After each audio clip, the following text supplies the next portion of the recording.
Hi hello welcome to cube TV network. నేను మీ anchor journalist Jagadish. ఈరోజు మనం ఒక స్పెషల్ గెస్ట్ దగ్గర ఉన్నామండి. పోలీస్ ఆఫీసర్గా తనకంటూ ఒక క్రెడిబిలిటీ సంపాదించుకొని, అలాగే రాజకీయాల్లో కూడా తన సిద్ధాంతాలతో ముందుకు వెళ్తూ జనాన్ని ఆకర్షిస్తూ సమాజంలో ఒక మార్పు కోసం ప్రయత్నిస్తున్న జేడి లక్ష్మీనారాయణ గారు ఎవరైతే ఉన్నారో ఆయన దగ్గరే మనం ఉన్నాం. జై భారత్ పార్టీ అనే ఒక పార్టీని పెట్టి ఆయన ఇప్పుడు ఎలక్షన్ సమరానికి వెళ్తూ ఉన్నారు. సో ఆయనతో మాట్లాడి ఆ ఎలక్షన్ సమరం ఎలా ఉంది, సమకాలీన రాజకీయ పరిస్థితులు ఎలా ఉన్నాయి తెలుసుకునే ప్రయత్నం అయితే చేద్దామండి. సార్ నమస్తే అండి. జై భారత్. జై భారత్ అండి. మీ దగ్గర ఉన్నాం కూడా జై భారత్. జై భారత్ అంటే రెండు విధాలుగా బాగుంటుంది. జై భారత్ భారతదేశంలో ప్రతి ఒక్కరూ మాట్లాడే స్థితికి తీసుకొస్తుంది జై భారత్ నేషనల్ పార్టీ. అంటే మీరు రాజకీయాల్లోకి ఫుల్ ప్లెడ్జ్డ్గా వచ్చారు. అంటే ఇంతకుముందు చేశారు, కొంత విరామం తీసుకున్నారు, దానికి కారణాలు కూడా కొన్ని ఇంటర్వ్యూల్లో చెప్పారు. ఇప్పుడు రాజకీయాల్లో ఫుల్ ప్లెడ్జ్డ్గా ఉన్నారు కదా, రాజకీయ పరిస్థితులు మన రాష్ట్రంలో ఎలా ఉన్నాయని అనుకుంటూ ఉన్నారు? మన రాష్ట్రంలో విచిత్రమైన రాజకీయ పరిస్థితులు ఉంటాయి మన దగ్గర. ఎందుకంటే ఇప్పుడు ఏంటంటే యుద్ధం అంటున్నారు, సమరం అంటున్నారు. ఒకవైపు ఏమో ఎలక్షన్ కమిషన్ ఎన్నికల పండుగ ఉంటుంది. పండుగలు ఉన్నప్పుడు అందరూ ఆనందమైన వాతావరణంలో ఉంటారు. కానీ యుద్ధము సమరము అనేసరికి టెన్షన్లు, ఈ విధమైన వాతావరణం ఉంది మన రాష్ట్రంలో. అసలు ఎన్నికలు ఎలా సజావుగా జరగాలి, ఎన్నికలు సక్రమంగా జరగాలి, ఎన్నికల్లో విషయాల పట్ల అవగాహన ఉండాలి, విషయాల పట్ల చర్చ జరగాలి, ఇవి అనుకుంటాం. కానీ ఇప్పుడు మీరు ఎన్నికల ప్రచారం మిగతా పార్టీలు చేస్తున్నట్టు చూస్తే ఒకరినొకరు దూషించుకోవడం, ఒకరినొకరు తిట్టుకోవడం, పర్సనల్ విషయాలకు వెళ్ళిపోవడం, ఈ విధంగా ఉండడం వల్ల ఇక ఎన్నికల పరిస్థితి గురించి వేరే మాట్లాడాల్సిన అవసరం లేదు. ఎందుకంటే స్ట్రాటజిస్టులు కూడా చాలామంది పెట్టుకున్నారు. ఇంతకుముందు వద్దన్న స్ట్రాటజిస్టులు మళ్ళీ ఇప్పుడు స్ట్రాటజిస్టులుగా పెట్టుకొని వాళ్ళు ఏమో తెలియదు కానీ ఫైనల్గా బీహార్ నుంచి వచ్చిన స్ట్రాటజిస్ట్ను అందరూ ఉపయోగించుకుంటున్నారు. రాష్ట్రాన్ని బీహార్ దిశగా మారుస్తున్నారు. ప్రశాంత్ కిషోర్ గారిని పిలిపించడం ఆ మీటింగ్కి సంబంధించి అంటున్నారా? అంటే ఇన్ జనరల్ అంటాను నేను, ఇన్ని సంవత్సరాల రాజకీయ అనుభవం ఉన్న వాళ్ళకు కూడా స్ట్రాటజిస్టులు ఎందుకు అవసరం అండి? ప్రజల పల్స్ తెలియాలి, ప్రజల నాడి తెలుసుకోగలగాలి. ఇన్ని సంవత్సరాల అనుభవం, రెండు పార్టీలు అంటున్నాను, ఎన్ని పార్టీలు ఉన్నా అన్ని పార్టీలు ఇన్ని సంవత్సరాలుగా ఉన్న వాళ్ళకి విడిగా స్ట్రాటజిస్టులు ఎందుకు? స్ట్రాటజిస్టులు ఎప్పుడు కూడా విభజించి పాలించు అని బ్రిటిష్ వాడు ఏదైతే చెప్పాడో అదే చెప్తారు. వీళ్ళు కులాల్ని రెచ్చగొట్టండి, మతాల్ని రెచ్చగొట్టండి, వర్గ పోరును తీసుకురండి, ప్రాంతీయ భావాలను రెచ్చగొట్టండి, ఇవి చెప్తాడు స్ట్రాటజిస్ట్. దానివల్ల ఏముందంటే ప్రజలు విడిపోతున్నారు, ఒకరినొకరు ఏ విధంగా అంటే శత్రువుల్లాగా చూసుకుంటున్నారు. ఆ వాతావరణం ఎప్పుడూ ఉండకూడదు. వాతావరణం ఎప్పుడు కూడా ఇష్యూస్ గురించి మాట్లాడుకోగలిగితే, విషయాల గురించి మాట్లాడుకోగలిగితే ఒక కన్స్ట్రక్టివ్ పొలిటికల్ సిస్టమ్ అన్నది డెవలప్ అవుతుంది. కానీ ఇప్పుడు అంతా కూడా డిస్ట్రక్టివ్ పొలిటికల్ సిస్టమ్, అదేదో విధ్వంసం అంటాం కదా, ఆ దిశగా వెళుతుంది. కాబట్టి ప్రస్తుత రాజకీయాలు చూస్తుంటే నాకు చాలా ఆందోళన కలుగుతుంది. అంటే ఇలాగే ఉంటే రాష్ట్రం ఏమవుతుంది? దేశం కూడా పెద్ద వేరుగా ఏం లేదు.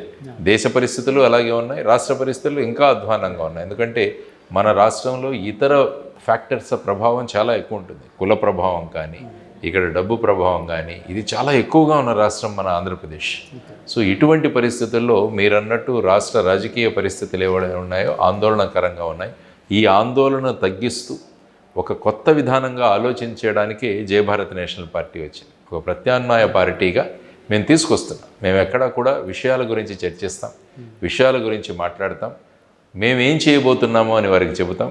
మా మేనిఫెస్టో ద్వారా వారికి మా విజన్ ఎలా ఉంది, మా రేపు ఉండే దార్శనికత ఎలా ఉంది, ఇవి చూపించడానికి ప్రయత్నం చేస్తాం. కానీ అందుకనే నేను అంటున్నాను, అందరూ కలిసి ఒక ప్లాట్ఫామ్ మీదకి వద్దామని అడుగుతాను నేను ఎప్పుడు కూడా. అంటే ఎలాంటి ప్లాట్ఫామ్?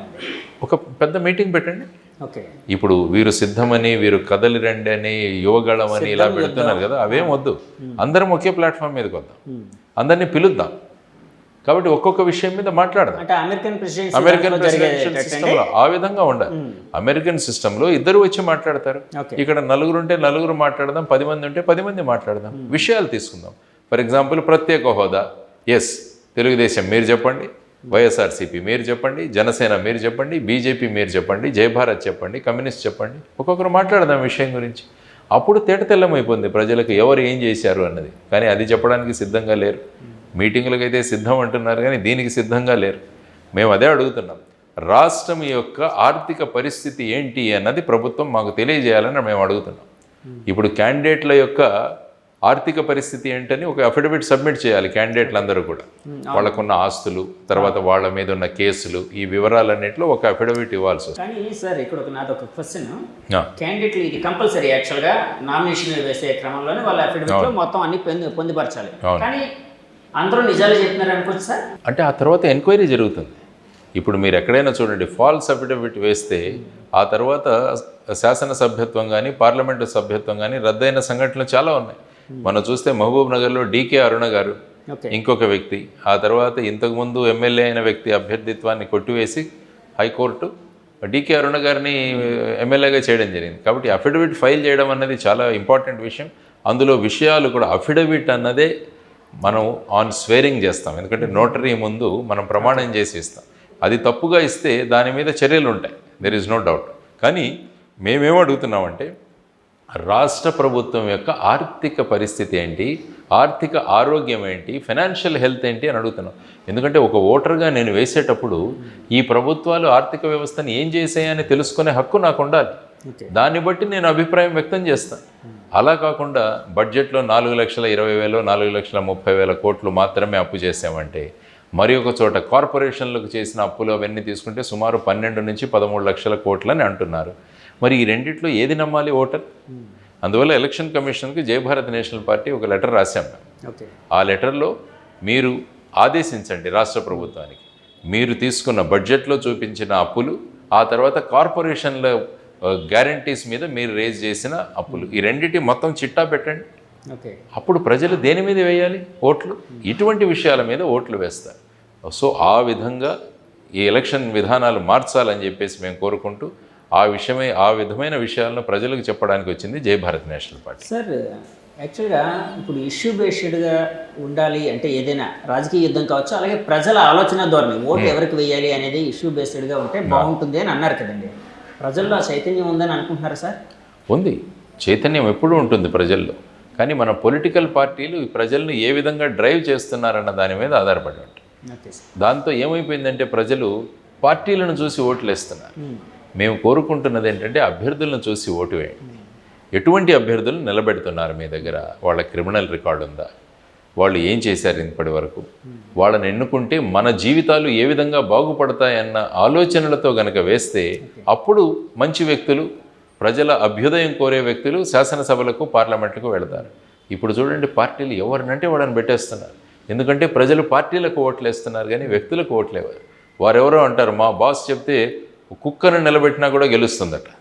అంటే ఓటర్లను ఈ విధంగా కించపరిచే ధోరణిలో కూడా మాట్లాడుతున్నారు. అంటే ఓటర్లను ఏమనుకుంటున్నారంటే మా పార్టీకి వేస్తారు. దీన్ని మార్చడానికే జయభారత్ నేషనల్ పార్టీ వచ్చింది. పార్టీ అనేది ఒక రాజరికం లాగా తయారైందని అనుకోవచ్చు. అంటే ఇప్పుడు అంటే ఇప్పుడు మన ఆంధ్ర రాష్ట్రంలో ఉండే పార్టీ, ఆంధ్ర రాష్ట్రం కాదు, మొత్తం భారతదేశంలోనే రాజరిక వ్యవస్థ అయిపోయింది. వన్ మ్యాన్ షో, అంతే కదా. డెఫినెట్గా దెర్ ఇస్ నో డౌట్. వ్యక్తి పూజ అన్నది ప్రతి పార్టీలోనూ మొదలైంది. వ్యక్తి పూజ. అందుకనే డాక్టర్ బాబాసాహెబ్ అంబేద్కర్ గారు చెప్పాడు 25 నవంబర్ 1949వ సంవత్సరంలో ఈ రాజ్యాంగం చక్కగా నడవాలి అంటే రాజకీయాల్లో ఎప్పుడైతే వ్యక్తి పూజ మొదలవుతుందో ఈ రాజ్యాంగానికి ప్రమాదం ఏర్పడుతుంది అని అన్నారు. ఎందుకంటే ఎప్పుడైతే వ్యక్తి రాజకీయాలలో వ్యక్తి పూజ మొదలైందో ఆ వ్యక్తి అంటే పూర్వకాలంలో ఉన్న రాజుల్లాగా హుకుం షాహీ చలాయిస్తాడు.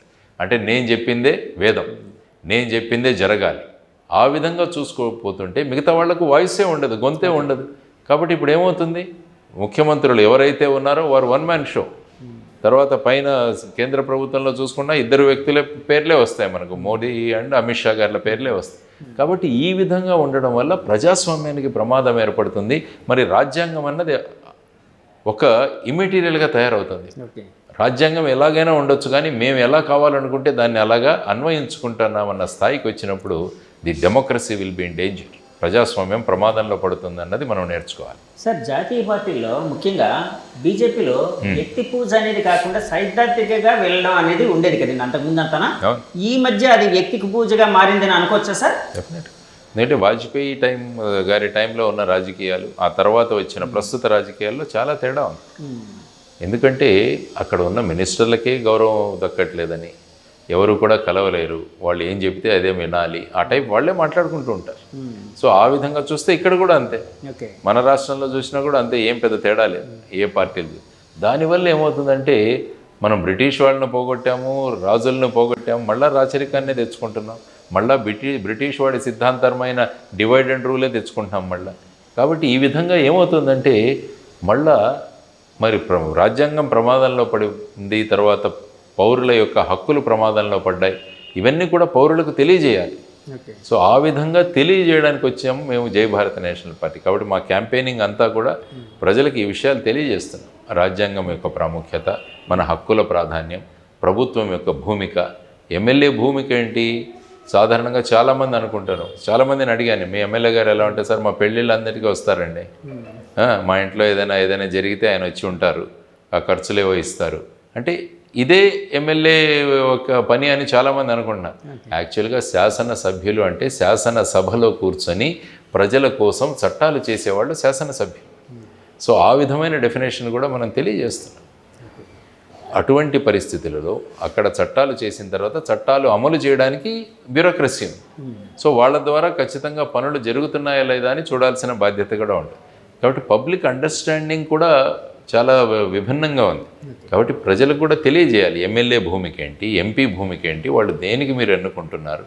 ఇవన్నీ చేసుకుంటే ఏమైపోతుందంటే ప్రజలకు ఎన్నికల తర్వాత మాకు ప్రభుత్వంతో సంబంధం లేదన్న భావనలు ఉన్నాయండి. ఓన్లీ ఎలక్షన్ టైంలో మా ఓటు గురించి వస్తారు, మేము ఓట్లు వేస్తాం, ఆ తర్వాత మాకు పెద్ద కాంటాక్ట్ ఉండదు అన్న స్థాయిలో వెళ్ళిపోయింది. సో వీటన్నింటినీ తిరగరాయాల్సిన అవసరం. ఆ భావన ఏర్పడడానికి కారణం ఎవరంటారు సార్? అంటే అలాంటి దూరం పెరగడానికి ఒక రాజకీయ నాయకుడికి లేకపోతే శాసనసభ్యుడికి, అధికారికి, ప్రజాప్రతినిధికి, ప్రజలకి మధ్య దూరం పెరగడానికి కారణం ఎవరంటారు? ఓటు బ్యాంక్ రాజకీయాలు, ఓట్ బ్యాంక్ పాలిటిక్స్. అంటే ఏం చేసుకుంటాను, నేను నా వర్గాన్ని ఏర్పాటు చేసుకుంటాను, ఆ వర్గాన్ని నేను చూసుకుంటాను బాగా. కాబట్టి వాళ్ళు ఖచ్చితంగా నేను ఏం చేసినా కూడా నాకు జయజయకారాలు కొడతారు, నాకు ఓట్లు వేస్తారు. తర్వాత ఏంటంటే ఓటు వేయని వాళ్ళ వల్ల కూడా ఈ పరిస్థితులు జరుగుతాయి. చాలామందికి ఓటు హక్కు ఉంటుంది కానీ ఓటు వేయడానికి రారు ఆ రోజు.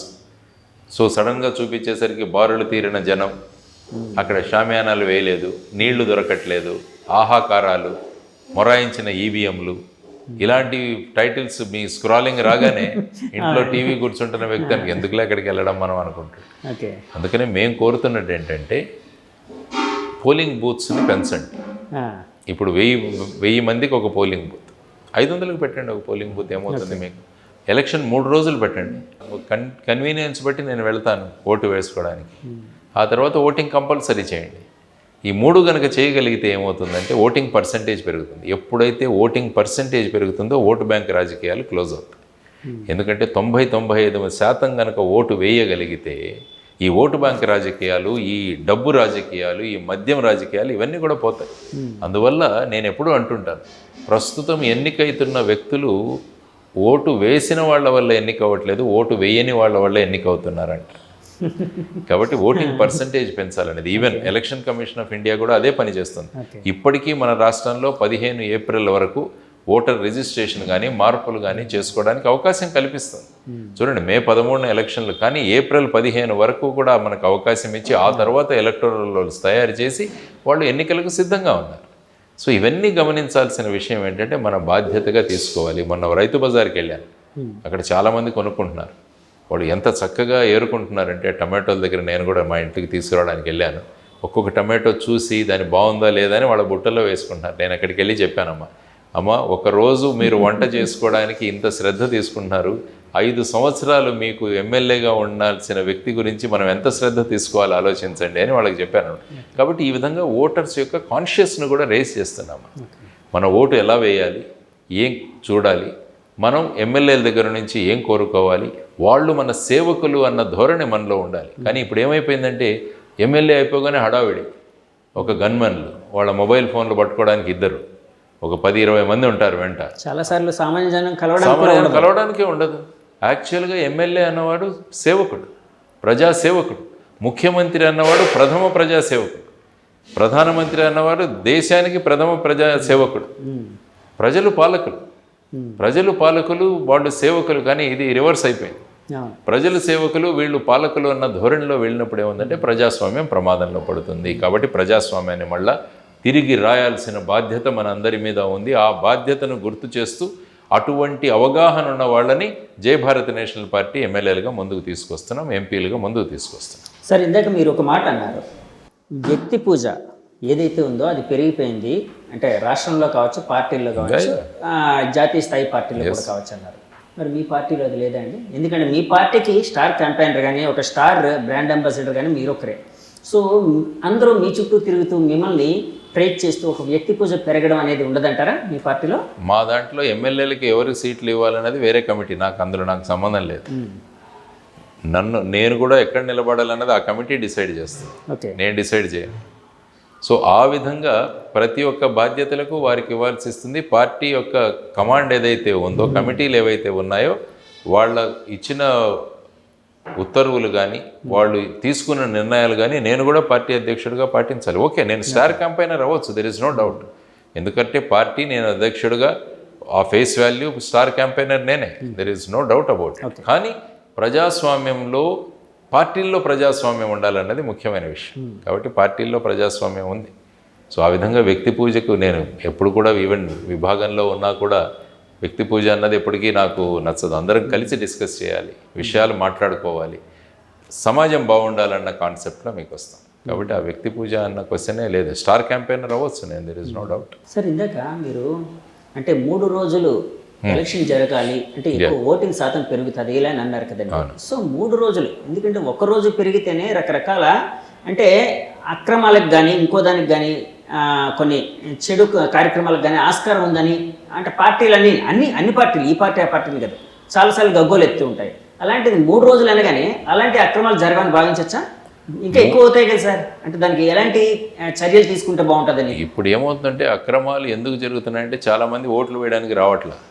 ఓకే, దాంతో ఎవరి పేరునో ఎవరో ఓటు వేసేస్తున్నారు. అదే మీకు పెంచారనుకోండి, ఆ 3 రోజులు వెయిట్ చేయాల్సిందే మీరు. లేకుంటే ఈరోజు సాయంత్రం 6 గంటల అవ్వగాలని చూడండి ఎలక్ట్రానిక్ ఓటింగ్ మిషన్స్లో ఏమవుతుందని. అక్కడ పోలింగ్ బూత్లో ఉన్న ఏజెంట్స్, తర్వాత వచ్చేసి అక్కడ పోలింగ్ స్టాఫ్ కుమ్మక్క అవుతే. అందుకనే ఈసారి ఎలక్షన్ కమిషన్ మేము అడిగింది ఏంటంటే, ఆంధ్రప్రదేశ్లో 100% పోలింగ్ బూత్స్ ఏవైతే ఉన్నాయో అవన్నీ కూడా వెబ్ కాస్టింగ్ చేయాలి అని చెప్పి, వెబ్ కెమెరాస్ పెట్టాలి, జిల్లా ముఖ్యాలయాల్లో ఆ కంట్రోల్ ఉండాలి. అప్పుడు ఏమవుతుందంటే, ఈ విధంగా ఎవరైనా అక్రమాలకు పాల్పడే అవకాశం ఉంటే వెంటనే మొత్తం స్క్రీన్లో కనిపిస్తుంది మనకు. కాబట్టి అటువంటి ఎలక్షన్ని కౌంటర్మైండ్ చేయడానికి కూడా అవకాశం ఉంటుంది. సో అదొక డిమాండ్ మొన్న ఇవ్వడం జరిగింది మా ఏపీ యునైటెడ్ ఫ్రంట్ నుంచి. ఏమన్నారు సార్? సో వాళ్ళు అన్నారు, జనరల్గా 50 నుంచి 60% కవర్ చేస్తున్నాము. మేము రాసింది ఏంటంటే అందులో, సార్ నార్మల్గా ఏదైనా స్టేట్లో ఈ విధంగా ఉంటే మీరు ఓకే, కానీ మా వాళ్ళు డైరెక్ట్గా యుద్ధం అనే అంటున్నారు, సమరం అంటున్నారు.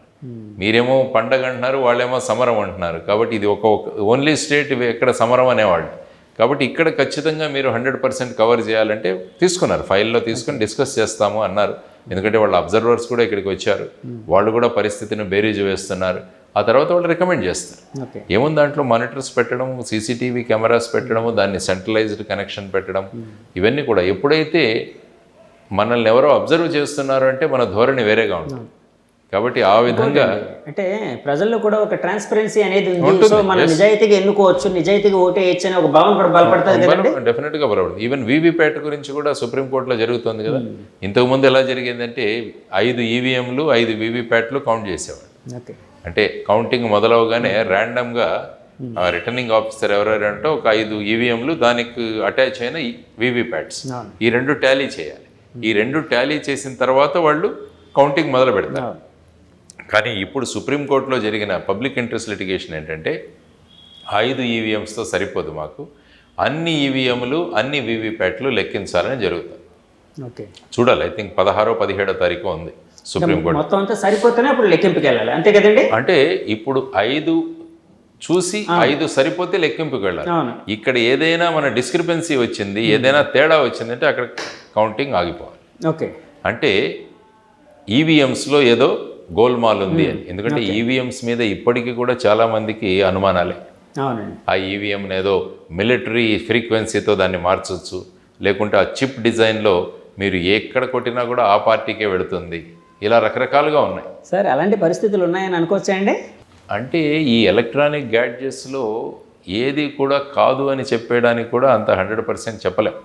కానీ యాక్చువల్గా మనకు తెలిసింది ఏంటంటే, ఎలక్ట్రానిక్ ఓటింగ్ మెషిన్ అన్నది it is not connected to internet, నెట్కి కనెక్టెడ్ కాబట్టి it's a stand alone machine. కాబట్టి ఆ విధమైన ప్రభావం, అదే నెట్ ఉంటే దాని లోపల దూరొచ్చు. అదే ఎవరైనా హ్యాక్ చేయొచ్చు, ఎవరైనా చేయొచ్చు. కాబట్టి అటువంటి అవకాశం లేదు. కానీ మిలిటరీ ఫ్రీక్వెన్సీలో కొంతమంది అనుమానం అయితే ఇవి మోస్ట్లీ రష్యా నుంచి తెచ్చారట ఈ ఈవీఎంస్. కాబట్టి రష్యన్ మేక్ వాటిల్లో ముందే వాళ్ళు ఏదో చిప్ డిజైన్లో మ్యానుఫ్యాక్చర్ చేసి ఏదైనా కొంత ఎలక్షన్ జరిగిన తర్వాత దాని మెయింటెనెన్స్ అన్న పేరుతో వేరొక చిప్ తెచ్చి పెడుతున్నారు. ఇలా రకరకాలు ఉన్నాయి. సో ఆ విధమైన డౌట్లు తీర్చడానికి వాళ్ళు ఏమంటారంటే మీరు 100% వీవీప్యాట్స్ కౌంట్ చేయండి అని అడుగుతున్నారు. Okay, so let us see ఏమవుతుంది. సార్ ఇప్పుడు మీరు ప్రజాక్షేత్రంలోకి వెళ్తూ ఉన్నారు ఒక పార్టీ అధ్యక్షుడిగా.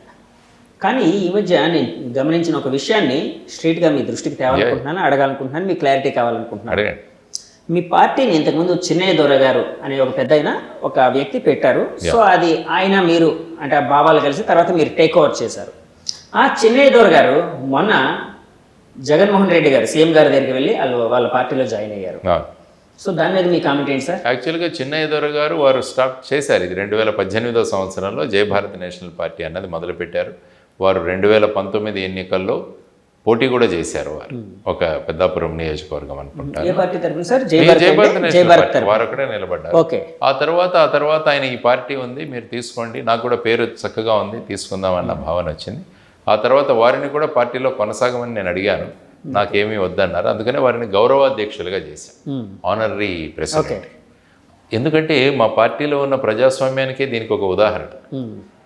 నేను ఆయన్ని లేదు కుదరదు మీరు ఉండాల్సిందే అని ఉండొచ్చు, ఏమీ లేదు. ఎస్ మీ భావాలు మీరు వెళ్తామనుకుంటారు. ఆయన ఆనరీ ప్రెసిడెంట్గానే ఉన్నారు, గౌరవాధ్యక్షులుగా మాత్రమే ఉన్నారు. కాబట్టి ఆయన వెళ్తాన్నారు. Yes you are ready to leave, మాకేం ఆ విధంగా చూసుకోవాల్సిన అవసరం లేదు.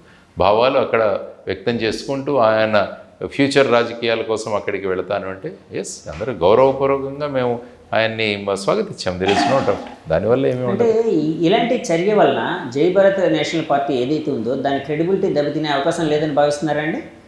ఎందుకంటే ఇప్పుడు పార్టీ పెట్టిన అతనే వేరే పార్టీలోకి వెళ్ళిపోయారు.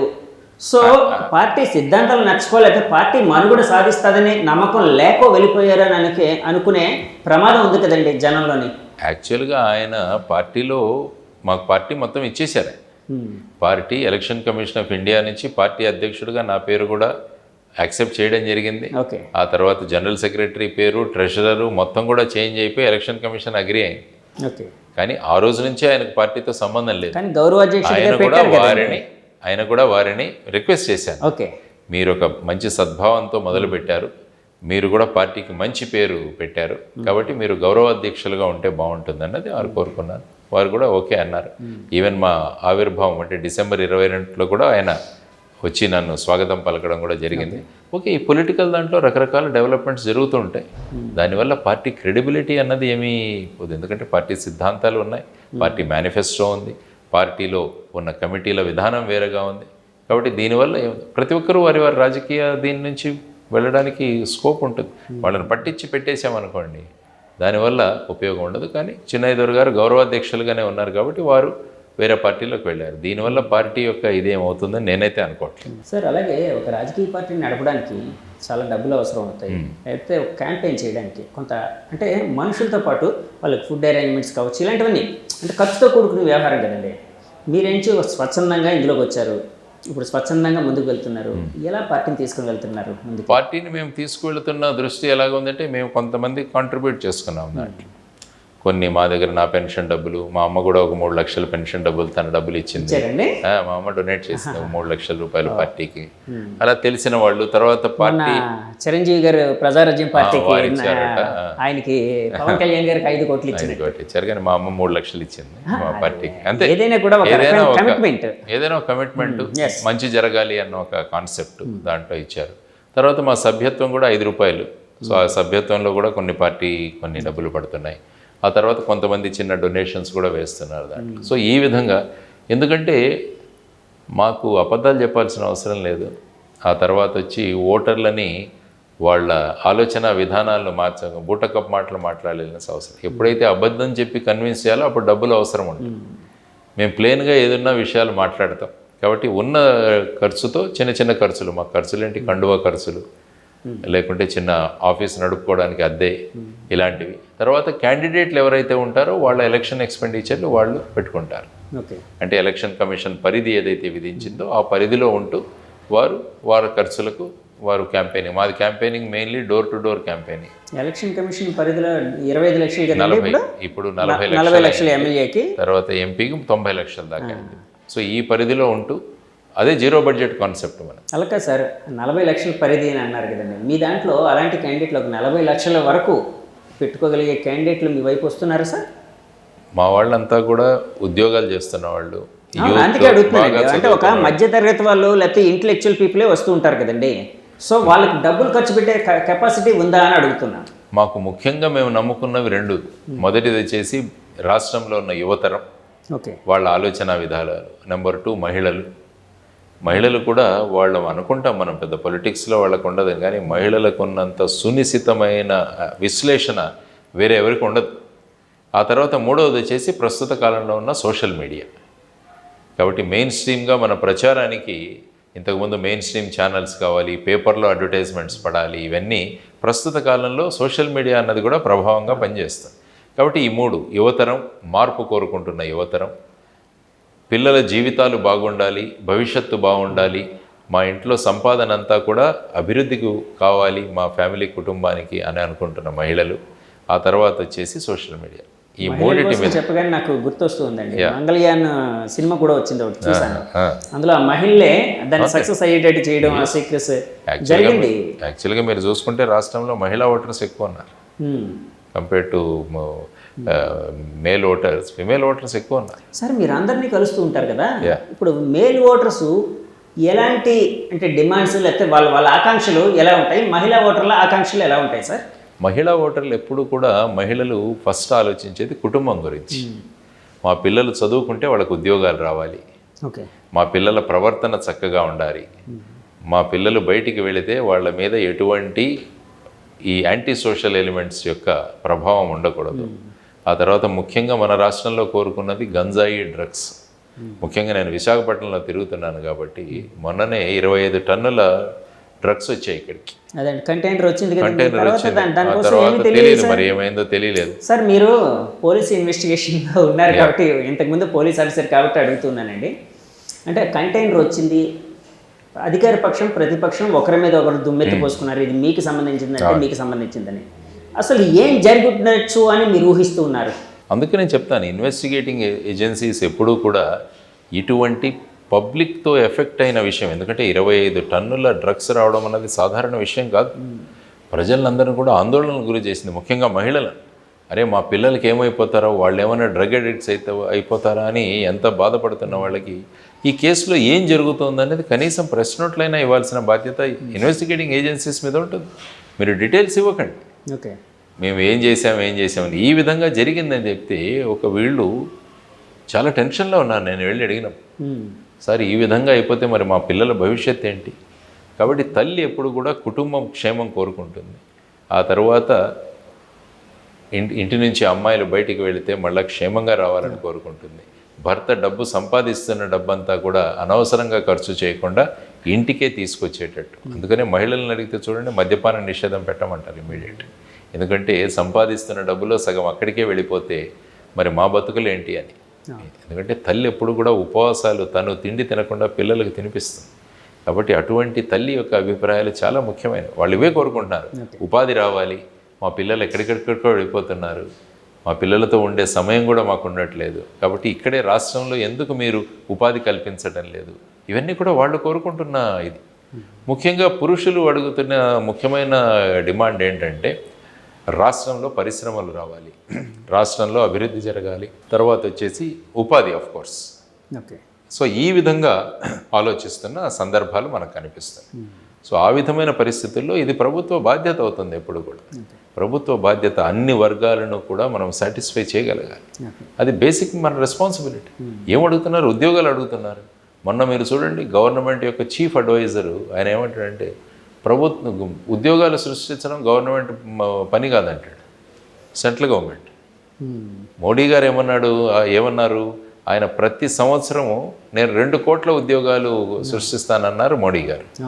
ఆ తర్వాత ఎలక్షన్ ముందు మరి ఆ తర్వాత మాట్లాడట్లేదు.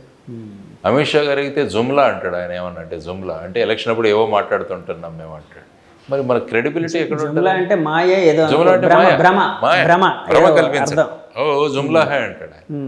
అంటే ఇదేంటి మరి సీరియస్నెస్ లేదా? కాదు సార్, వాళ్ళంతటి వాళ్ళే ఒప్పుకుంటున్నట్ట మేము అంటే అవసరానికి భ్రమలు కల్పిస్తాము అని. మరి అంతే కదా. మరి చీఫ్ ఎకనామిక్ అడ్వైజర్ అతను ఎలా మాట్లాడతాడండి? ప్రభుత్వ ఉద్యోగాలు సృష్టించమన్నది ప్రభుత్వం. మీరు ప్రభుత్వ ఉద్యోగాలు కాదు, ప్రైవేటు ఉద్యోగాలు కూడా రావాలంటే మీ ఎకనామిక్ పాలసీస్ సక్రమంగా ఉండాలి కదా. మొన్నటికి మొన్న మీరు చూస్తే 2 వ్యక్తులు రష్యా వార్లో చనిపోయారు, భారతీయులు. అంటే సుమారుగా 200 మంది భారతీయులు రష్యాలో సైనికులుగా వాళ్ళని తీసుకెళ్లారు. అంటే వాళ్ళకి చెప్పింది వేరు, వాళ్ళకి తీసుకువెళ్ళింది వేరు. కానీ ఇందులో చూస్తే ఏమవుతుందంటే మన దగ్గర నిరుద్యోగ సమస్య ఎంత ప్రబలిందో అన్నది మీకు తెలుస్తుంది. మొన్నటికి మొన్న ఇజ్రాయిల్ హమాస్ యుద్ధం జరుగుతోంది అక్కడ. ఇజ్రాయిల్ అక్కడ పాలస్తీన్ వాళ్ళందరినీ కూడా వాళ్ళ ఉద్యోగాల నుంచి తీసేశారు. అక్కడ సుమారుగా 1,00,000 ఉద్యోగాలు, భవన నిర్మాణ కార్మికులు వేకెన్సీలు ఏర్పడ్డాయి. అప్పుడు ఇజ్రాయెల్ భారతదేశాన్ని అడిగింది, మాకు కొంతమంది కావాలి అంటే కొన్ని ప్రభుత్వాలు నోటిఫికేషన్లు కూడా ఇచ్చాయి. చాలామంది అక్కడికి వెళ్తున్నారు. అంటే లక్షల్లో అప్లికేషన్. అంటే ఈ దేశంలో నిరుద్యోగ పరిస్థితి ఏంటి? అంటే దీన్ని ఒక విధంగా చూడొచ్చు సార్. ఒకప్పుడు అండమాన్కి ఉత్తరాంధ్ర నుంచి చాలా మంది, ముఖ్యంగా శ్రీకాకుళం, విజయనగరం నుంచి చాలా మంది మైగ్రేట్ అయ్యి అక్కడికి వెళ్ళి పనులు చిన్న పొట్ట పోసుకోవడానికి. అలాంటి పరిస్థితులు ఇప్పుడు ఉన్నాయని అనుకోవచ్చు. సేమ్ అలాగే అనుకోవచ్చు. డెఫినెట్గా మీరు మారిషస్కి వెళితే అక్కడ నుంచి బీహార్ నుంచి చాలామంది ఈ చెరుకు ఫీల్డ్స్లో, అంటే మన షుగర్ కేన్ ఫీల్డ్స్లో పనిచేయడానికి వాళ్ళు వెళ్ళారు. ఇప్పుడు వాళ్ళే రామ్ గులాం అని వీళ్ళంతా మీరు వింటుంటారు. మారిషస్లో ప్రధానమంత్రి అప్పుడు అంతా కూడా బీహారీ ఆరిజిన్స్ వాళ్ళు వెళ్ళినవాడు, అక్కడ షుగర్ కేన్ కల్టివేషన్లో వెళ్ళినవాడు. సో ఆ విధమైన పరిస్థితులు ఇప్పుడు ఉన్నాయి, రాష్ట్రంలోనూ ఉన్నాయి, దేశంలోనూ ఉన్నాయి. మొన్నటికి మొన్న 2022లో ఒక్కసారి స్టాటిస్టిక్స్ తీయండి. 35,000 ఐ థింక్ నాన్ టెక్నికల్ పోస్ట్కి ఇండియన్ రైల్వేస్ అప్లికేషన్స్ అడిగితే 1,25,00,000 మంది అప్లై చేశారు. 1,25,00,000 ఎన్ని 35,000 పోస్టులకి. మరి ఎక్కడ వెళ్తున్నాం మనం? మరి దీని గురించి ఎవరు మాట్లాడరు. సో ఈ విధంగా మెయిన్ ఇష్యూస్ను పక్కకి తప్పించి రేట్లు ఎంత పెరిగిపోయాయండి నవంబర్కి ఇప్పటికీ పోల్చుకుంటే రేట్లు ఎంత పెరిగిపోయాయి, దాని గురించి ఎవరు మాట్లాడరు. లేకుంటే ఏ ఖతరే హై ఓ ఖతరే హై అంటున్నారు. ఇది ప్రమాదంలో ఉంది, అది ప్రమాదంలో ఉంది అని అంటున్నారు. కానీ మనం ఏం మాట్లాడుతున్నాం అన్నది రాజకీయ పార్టీలు ఆలోచించాల్సిన విషయం. ఇదే మేము అడుగుతున్నాం. కాబట్టి నిరుద్యోగ సమస్య అన్నది దేశంలో ప్రధానమైన సమస్య. ఇప్పుడు మీరు 25 సంవత్సరాల లోపల నిరుద్యోగం చూసుకుంటే 42%. ఎప్పుడు కూడా ఇంత పర్సెంటేజ్ లేదు. ఇక్కడ చూడండి, మన రాష్ట్రంలో ప్రతి సంవత్సరము నోటిఫికేషన్ ఇస్తామన్నారు, జాబ్ నోటిఫికేషన్. ఏమి ఇచ్చారు? చివరి సంవత్సరంలో డిఎస్సి కూడా మొన్న 6,500 పోస్టులకు డిఎస్సి ఇచ్చి, అది కూడా ఎలక్షన్ ముందు తూతూ మంత్రంగా పెట్టుకొని సిలబస్ సరిగా పెట్టక ఫైనల్గా అది పోస్ట్పోన్ చేయాల్సి వచ్చింది. అక్కడ తెలంగాణలో చూసుకుంటే గ్రూప్ 1 పరీక్షలను రద్దు చేయమని వచ్చింది. ఇక్కడే గ్రూప్ 1 తెలంగాణ కాదు, ఇక్కడే గ్రూప్ 1 పరీక్షలు రద్దు చేయమని మళ్ళా వచ్చింది. సో ఈ విధంగా జరుగుతున్నప్పుడు మరి యువతరం ఏమవ్వాలి? ఎక్కడికి వెళ్ళాలి యువతరం? కాబట్టి యువతరం ప్రశ్నించుతా అదే, మాకు ఎక్కడ ఉద్యోగాలు చెప్పండి. ఆయన వస్తే బాబు వస్తే జాబ్ వస్తుంది అన్నాడు. ఆయన ఎన్ని ఉద్యోగాలు క్రియేట్ చేశాడు? ఈయన ప్రతి సంవత్సరం నోటిఫికేషన్ అన్నాడు, పరిశ్రమలు వెళ్ళిపోతున్నాయి ఇక్కడి నుంచి. మరి ఇవన్నీ ఆలోచించకుండా మళ్ళా ఈ పార్టీ అంటే వద్దు, ఆ పార్టీ కాకుండా ఈ పార్టీ, ఈ విధంగా ఆలోచిస్తుంటే మరి ముందుకు ఎక్కడ వెళ్ళగలం? అంటే ప్రత్యామ్నాయం లేకపోవడం ఒక సమస్య అని అనుకోవచ్చు అండి. జనానికి ఒక చాయిస్ అనేది లేకపోవడం. అందుకనే జై భారత్ నేషనల్ పార్టీ వచ్చింది, మేము తీసుకొచ్చాం. అదేవిధంగా ఒక 10 సమ ఆలోచనలు ఉన్న పార్టీలతో యునైటెడ్ ఫ్రంట్ కూడా ఒకటి ఏర్పాటు చేశాం, ఏపీ యునైటెడ్ ఫ్రంట్. అంటే అందులో ఎవరెవరు ఉంటారు? అందులో విజయ్ కుమార్ గారని ఇంతకుముందు ఐఏఎస్ ఉండేవారు, ఆయన లిబరేషన్ కాంగ్రెస్ అని పెట్టారు. తర్వాత వచ్చేసి భాగ్యారావు గారు అని ఉన్నారు, వారు ఆల్ తెలుగు ప్రజా పార్టీ అని పెట్టారు వారు. తర్వాత జలీల్ అని ఒక ఆయన ఉన్నారు, ఆయన నవరంగ పార్టీ అని. తర్వాత వచ్చేసి నవతరం పార్టీ. అంటే చిన్న పార్టీలు అన్నిటికీ పెద్ద దిక్కా మీరు? అలా కాదు, నన్ను కన్వీనర్గా ఎన్నుకున్నారు, అదే పెద్ద దిక్కు అనుకోవచ్చు. ఎందుకంటే 1977వ సంవత్సరంలో కూడా మీరు చూస్తే జనతా పార్టీ, ఆ కాంగ్రెస్ యొక్క ఎమర్జెన్సీ తర్వాత చిన్న పార్టీలన్నీ కలిసి జనతా పార్టీలో చేరి జయప్రకాష్ నారాయణ గారి ఆధ్వర్యంలో ప్రభుత్వం ఏర్పడింది. కాబట్టి ఇటువంటి పరిస్థితులు ఉన్నప్పుడు, ఎమర్జెన్సీ లాంటి పరిస్థితులు ఉన్నప్పుడు ఏమవుతుంది? అందరూ కలవాలి, చిన్న వాళ్ళు కలవాలి. అందుకని చిన్న తాళ్ళన్నీ కలిస్తే పెద్ద. అందుకనే బలవంతమైన సర్పము చలిచీమల చేత చెక్కి సావదు సుమతే అంటాడు. ఎందుకంటే ఈ చిన్న చీమలన్నీ మేము కలుస్తున్నాం. ఎందుకంటే రాష్ట్రం బాగుండాలి, రాష్ట్రంలో పరిస్థితులు బాగుండాలన్నది ఏపీ యునైటెడ్ ఫ్రంట్ యొక్క ప్రధానమైన ఉద్దేశం. సార్, ఇందాక మీరు అంటే మాట్లాడుతుంటే గుర్తొచ్చింది, తెలంగాణ రాజకీయాలకి ఆంధ్రప్రదేశ్ రాజకీయాలకి బేరీజో కంపారిజన్ చేయాల్సి వస్తే అక్కడ రాజకీయాలు ఎలా ఉన్నాయని అనుకుంటారు, ఇక్కడ రాజకీయాలు ఎలా ఉన్నాయని మీ విశ్లేషణ? ఎక్కడ చూసినా కూడా రాజకీయాలు అలాగే ఉంటున్నాయి ఈ మధ్యలో. అన్ఫార్చునేట్గా ఎక్కడ చూసినా ధన ప్రభావం, తర్వాత కుల సమీకరణాలు, ఇవన్నీ కూడా జరుగుతున్నాయి. అసలు మతాలు కులాలు ఎలక్షన్స్ అప్పుడు ఎందుకు రావాలో నాకు అర్థం కాదు. మనం మనుషులం, మానవత్వం, దీని గురించి మాట్లాడాలి తప్ప 24 గంటలు ఈవెన్ మీడియాలో కూడా అదే వస్తుంది. ఈ నియోజకవర్గంలో ఈ సామాజిక వర్గం ఎంతమంది ఉన్నారు కాబట్టి ఈ సామాజిక వర్గాన్ని వాళ్ళని పెడితే అక్కడ ఓట్లు వస్తాయి. ఇప్పుడు ఒక సామాజిక వర్గం ఒక వ్యక్తి కంట్రోల్లో ఉందని అనుకోవడం కూడా మనకు భ్రమేది. వాళ్ళకి ఎంత ఇది ఉందండి, ఎంత కమాండ్ ఉంది వాళ్ళ మీద. ఇప్పుడు ఎందుకంటే ప్రతి ఒక్కరి దగ్గర స్మార్ట్ ఫోన్ వచ్చేసింది. ఇంతకుముందు ఏంటంటే లీడర్లు ఏం చెప్తే నమ్మేవాళ్ళు, వినేవాళ్ళు. సో ఆ నమ్మకాలు కూడా లేవు ఈ మధ్య. అయినా కూడా ఈ కుల సమీకరణాలు ఇవన్నీ చేసుకుంటూ వెళుతుంటే అన్నీ అక్కడ చూడ ఇక్కడ చూసిన, ఎందుకంటే ధన ప్రభావం చాలా ఎక్కువగా ఉంది ఈ రాష్ట్రాలు. మీరు ఒక మునుగోడు ఎలక్షన్లే చూసుకుంటే బై ఎలక్షన్ జరిగినప్పుడు సుమారుగా 750 కోట్లు ఖర్చు అయిందంట. 750 కోట్లు ఓన్లీ వన్ బై ఎలక్షన్. అంటే ఏంటంటే ఇప్పుడు ఒక ప్రెస్టేజ్ ఇష్యూగా మారిపోయింది. ఎన్ని కోట్లైనా కుమ్మరించండి. ఈవెన్ ఇప్పుడు చూస్తుంటే పార్టీలు ఎన్ఆర్ఐని దింపుతున్నారు బయట నుంచి. ఎన్ఆర్ఐలను పట్టుకొని డైరెక్ట్గా వాళ్లకు సీట్లు ఇస్తున్నారు.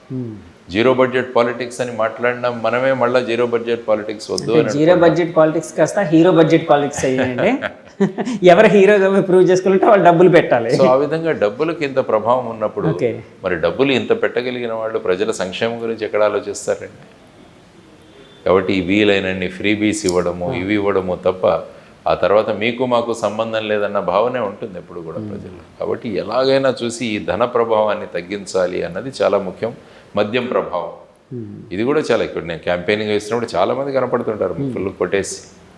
సో మేము ఎలక్షన్ కమిషన్ ఏమడిగామంటే ఎలక్షన్లు పూర్తయ్యే వరకు ఆంధ్రప్రదేశ్లో కేవలం డిజిటల్ పేమెంట్స్ మాత్రమే అలౌ చేయండి అని అడుగుతాం. చాలా మంచి ఆలోచన. ఇప్పుడు ఏ మద్యం షాప్కి వెళ్ళినా కూడా నేను అడిగాను వాళ్ళని, సార్ 95% క్యాష్ పేమెంట్స్ ఉన్నాయంట. అంటే ఇప్పుడు ఏముంది, ఒక రాజకీయ పార్టీ దగ్గర డబ్బులు ఉంటే వాళ్ళు క్యాష్ పంపించేసి కొనుక్కుంటారు. ఆంధ్రప్రదేశ్లో అయితే డిజిటల్ పేమెంట్స్ లేవు కదండి, లేవు. అదే అంటున్నాను నేను.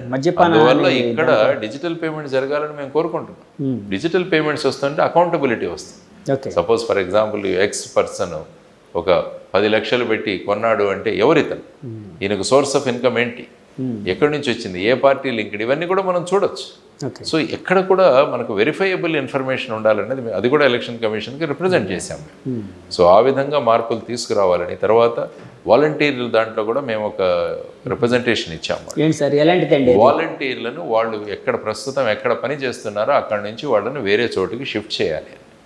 ఫర్ ఎగ్జాంపుల్ ఉత్తరాంధ్ర 3 జిల్లాల్లో ఉన్నాయి, అంటే పాత జిల్లాలు శ్రీకాకుళం, విజయనగరం, విశాఖపట్నం. వీళ్ళందరినీ తీసుకెళ్ళి ర్యాండమ్గా రాయలసీమ జిల్లాల్లో వేయండి.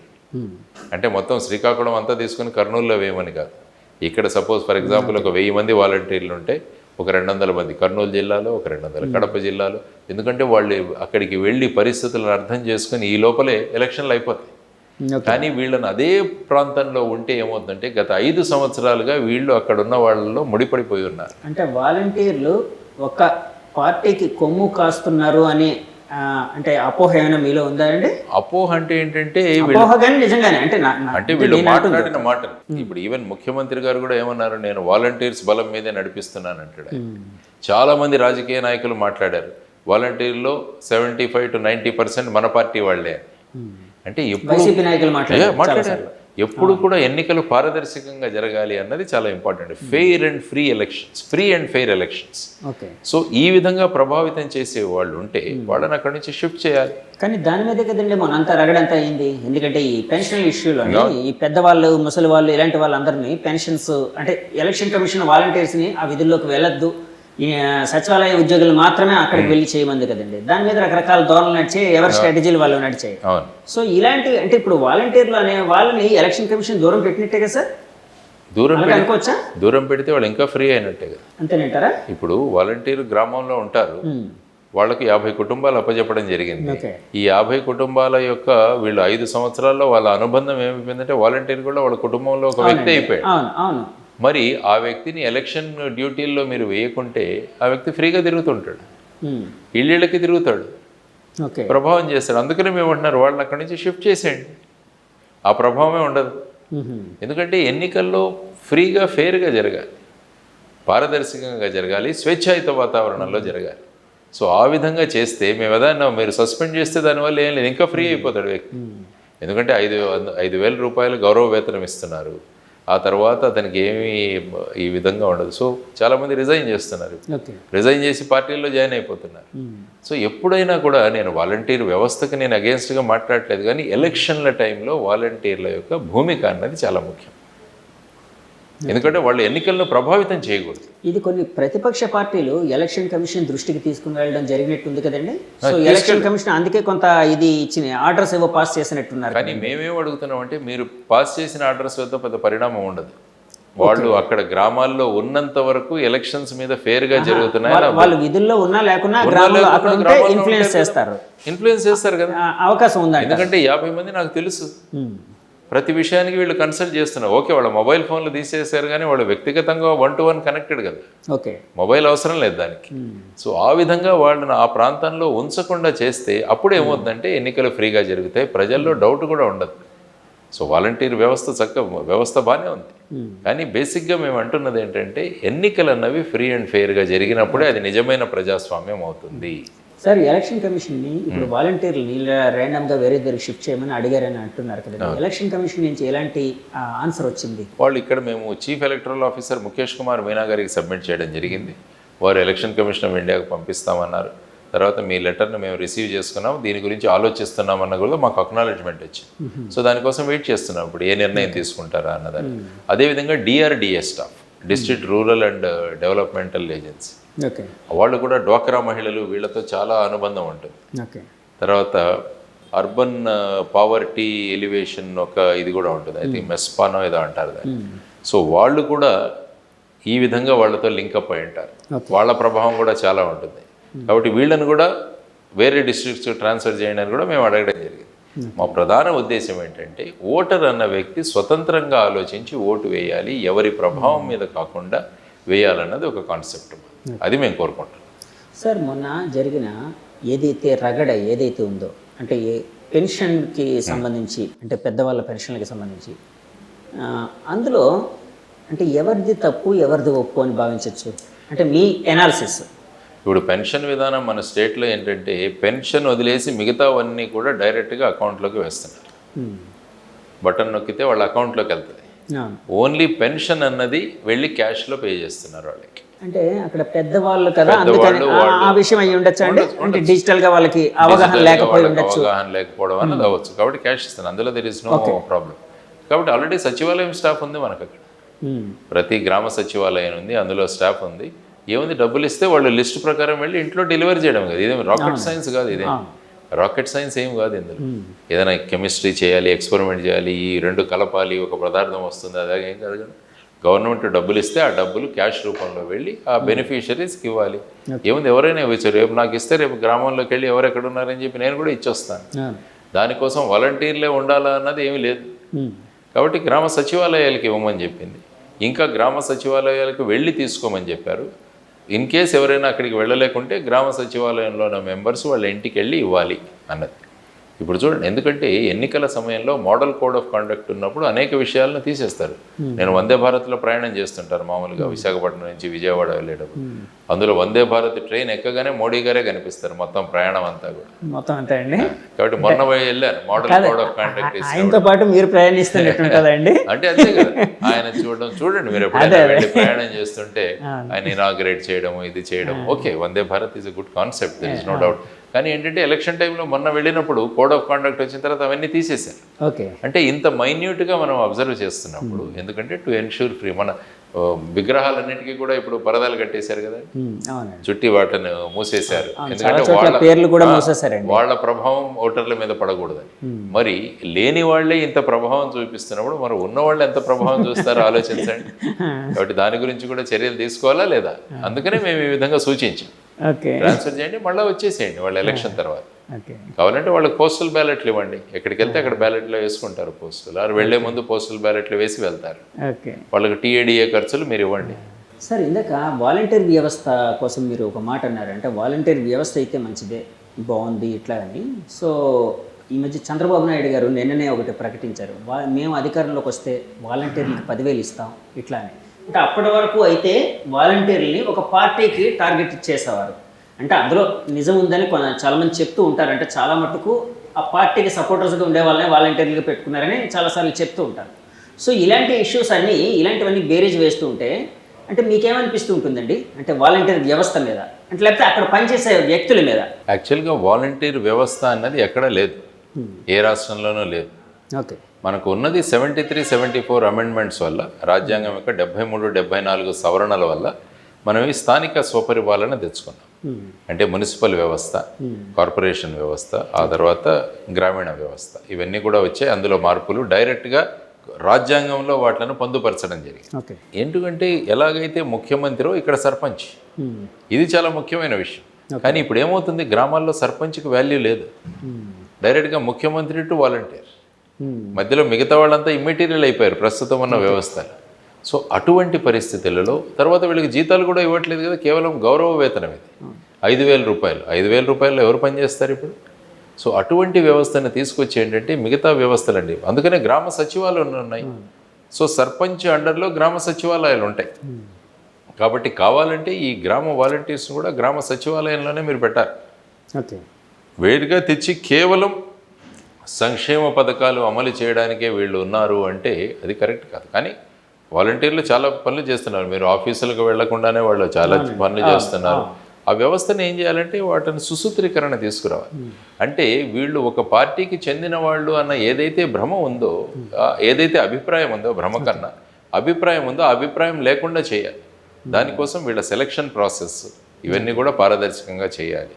ఇప్పుడు చంద్రబాబు నాయుడు గారు అనుకుంటాను 10,000 మేము ఇస్తాము అన్నారండి. కాబట్టి ఏదైతే మీరు గ్రామ వాలంటీర్ వ్యవస్థ కాకుండా గ్రామ సచివాలయాల వ్యవస్థ చూసుకుంటే మీకు 20,000 నుంచి 23,000 వరకు ఉంది వాళ్ళకి. సార్ సచివాలయ వ్యవస్థ వచ్చినా కూడా ఇప్పుడు సర్పంచ్ ఇమ్మెటీరియలే అవుతారేమో అండి కదా? అంటే ఇప్పుడు ఎలా ఉందంటే ఫర్ ఎగ్జాంపుల్ ముఖ్యమంత్రి కూడా ఇమ్మెటీరియల్ యాక్చువల్గా మీరు చూసుకుంటే.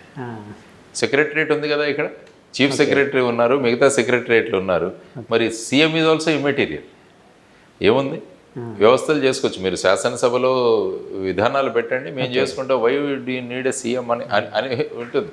సో ఆ విధంగా మీరు చూసుకుంటే ఆ సెక్రటరియట్ వ్యవస్థ ఏదైతే వచ్చిందో అది సర్పంచ్ని, దీనివల్ల ఏమైందంటే సర్పంచ్ పవర్స్ టోటల్గా పోయాయి, సర్పంచ్ ఇమ్మీడియట్గా తయారయ్యాడు.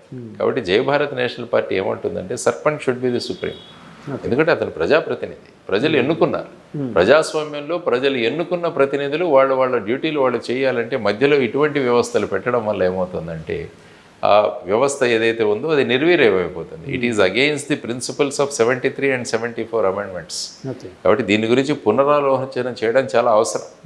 ఓకే, వాలంటీర్ వ్యవస్థని ఏ విధంగా మీరు పునరుద్ధరిస్తారు, ఒకవేళ అవసరం లేకుంటే తీసేయచ్చేమో. గ్రామ సచివాలయ వ్యవస్థను ఏ విధంగా మార్చాలన్నది తీసుకోవాల్సిన నిర్ణయం. సో ఆ విధంగా ఉన్నప్పుడు ఏం చేయాలంటే మనం ఒక స్టడీ చేయాలి. ఆ తర్వాత ఈ విధంగా వాళ్ళ మీద వస్తున్న అపోహలు, తర్వాత మినిస్టర్లు మిగతా వ్యక్తులు చేస్తున్న కామెంట్స్, దీనివల్లే కదా డౌట్ వచ్చింది ఆ వ్యవస్థ మీద. అంతా మన వాళ్ళే, మన పార్టీ వాళ్ళే, ముఖ్యమంత్రి గారు కూడా మీరేమన్నా ప్రతినిధులు, ఆ విధంగా మాట్లాడడం వల్ల ఏమవుతుందంటే ఒక డౌట్ ఏర్పడుతుంది. సో ఆ డౌట్ని తీర్చేయాల్సిన బాధ్యత ఎలక్షన్ కమిషన్. అందుకనే మేమంటున్నాం మీరు ట్రాన్స్ఫర్ చేయండి అని చెప్పేసి.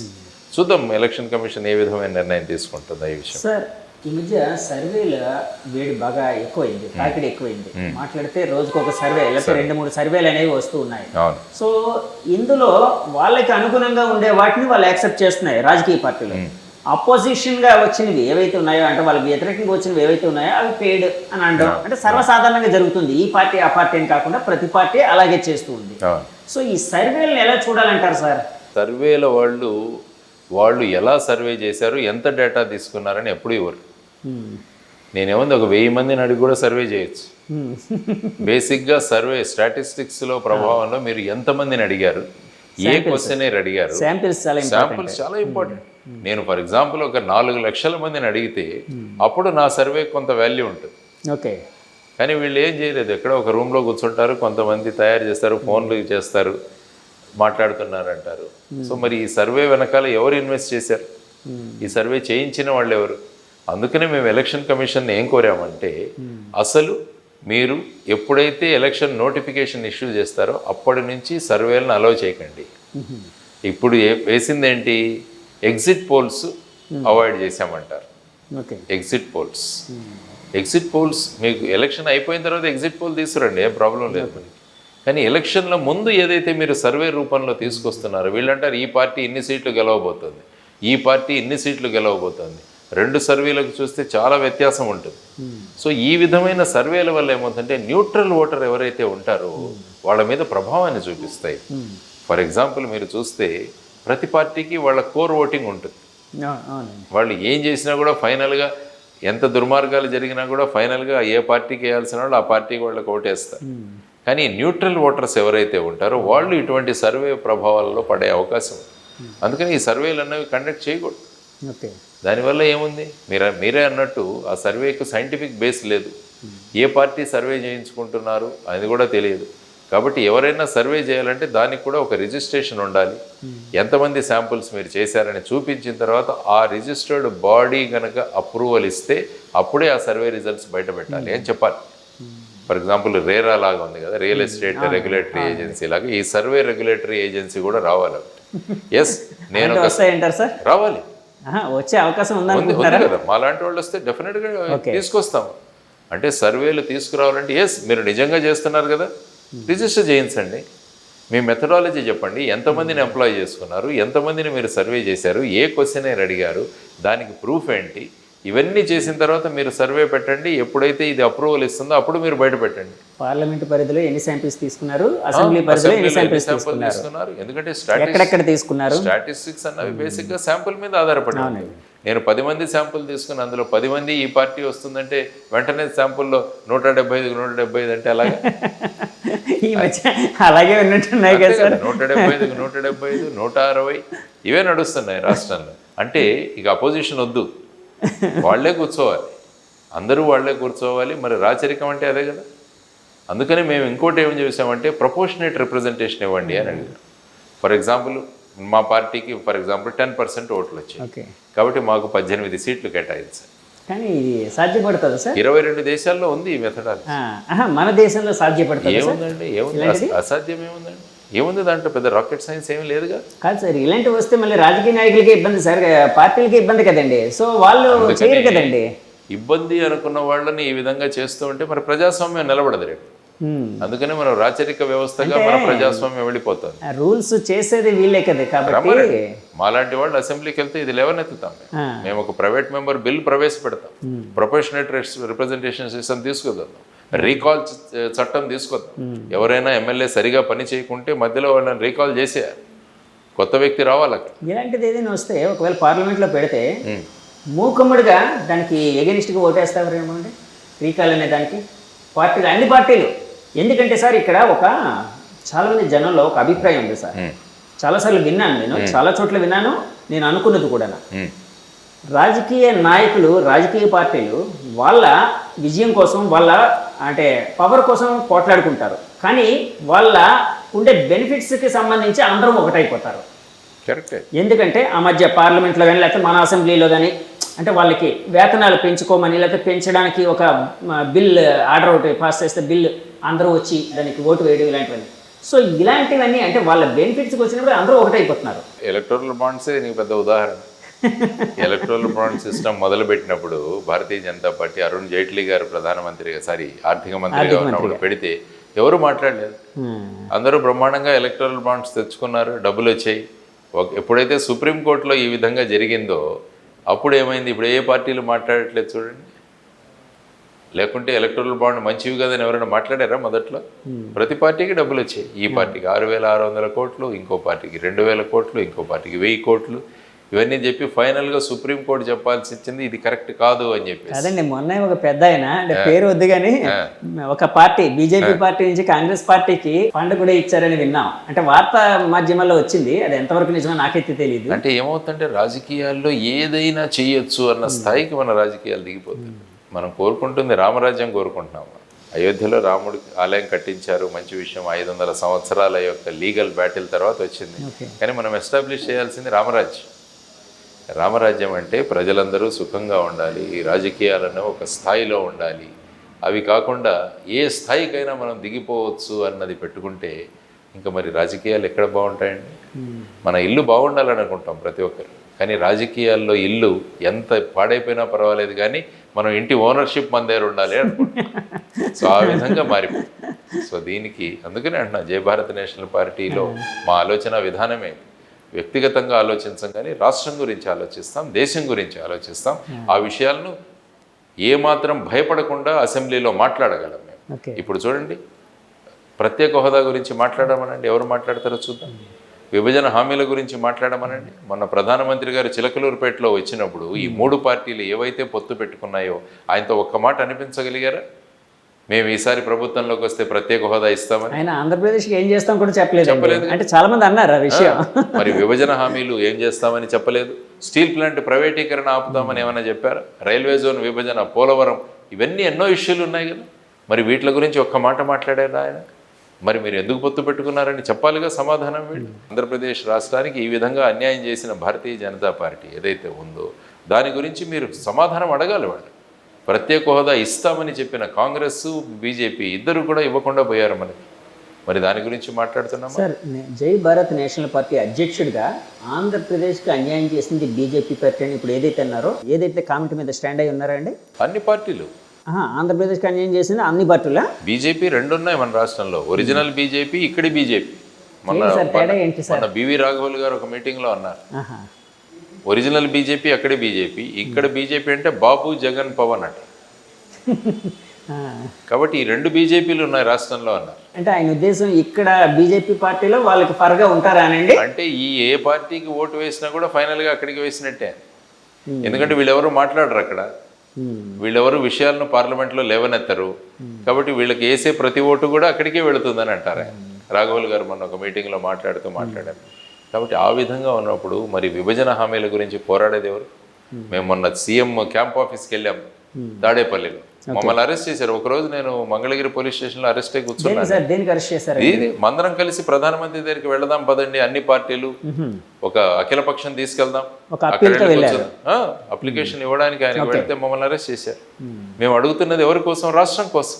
విశాఖపట్నం స్టీల్ ప్లాంట్ ప్రైవేటీకరణ అవుతుంటే ఈ పార్టీలన్నీ కూడా భారతీయ జనతా పార్టీలో మాకు ఇంత సఖ్యత ఉంది, మేము ఆయనతో ఫోన్లో మాట్లాడతాము, ఇలాంటివి అన్నవాళ్ళు మరి ఇది ఎందుకు ఆపలేదండి? సార్, ఏ పార్టీ అయినా క్రెడిబిలిటీ వాళ్ళకి రావాలనుకుంటారు కానీ వేరే వాళ్ళకి వస్తుంటే ఎందుకు ఎంకరేజ్ చేస్తారు? అదే మనకున్న దురదృష్టకరం.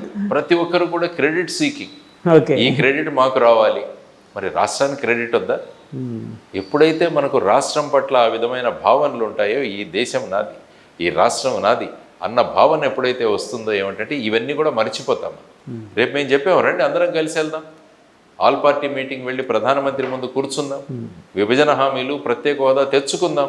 అది అడగడానికి మేము వెళ్తే మమ్మల్ని అరెస్ట్ చేశారు అక్కడ.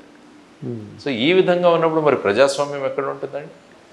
సో వీటన్నిటినీ బలంగా ప్రశ్నించడానికి వచ్చింది జై భారత్ నేషనల్ పార్టీ. సార్, చాలాసార్లు రాజకీయ నాయకుల నుంచే ఒక మాట వింటూ ఉంటానండి, రాజకీయాలు ఫక్త్ వ్యాపారాత్మక ధోరణిలో నడుస్తూ ఉన్నాయని వాళ్ళే ఆఫ్ ద రికార్డు, అంటే ఆన్ రికార్డు చెప్పకపోయినా ఆఫ్ ద రికార్డు చాలాసార్లు అంటూ ఉంటారు. మీకేమనిపిస్తూ ఉందండి?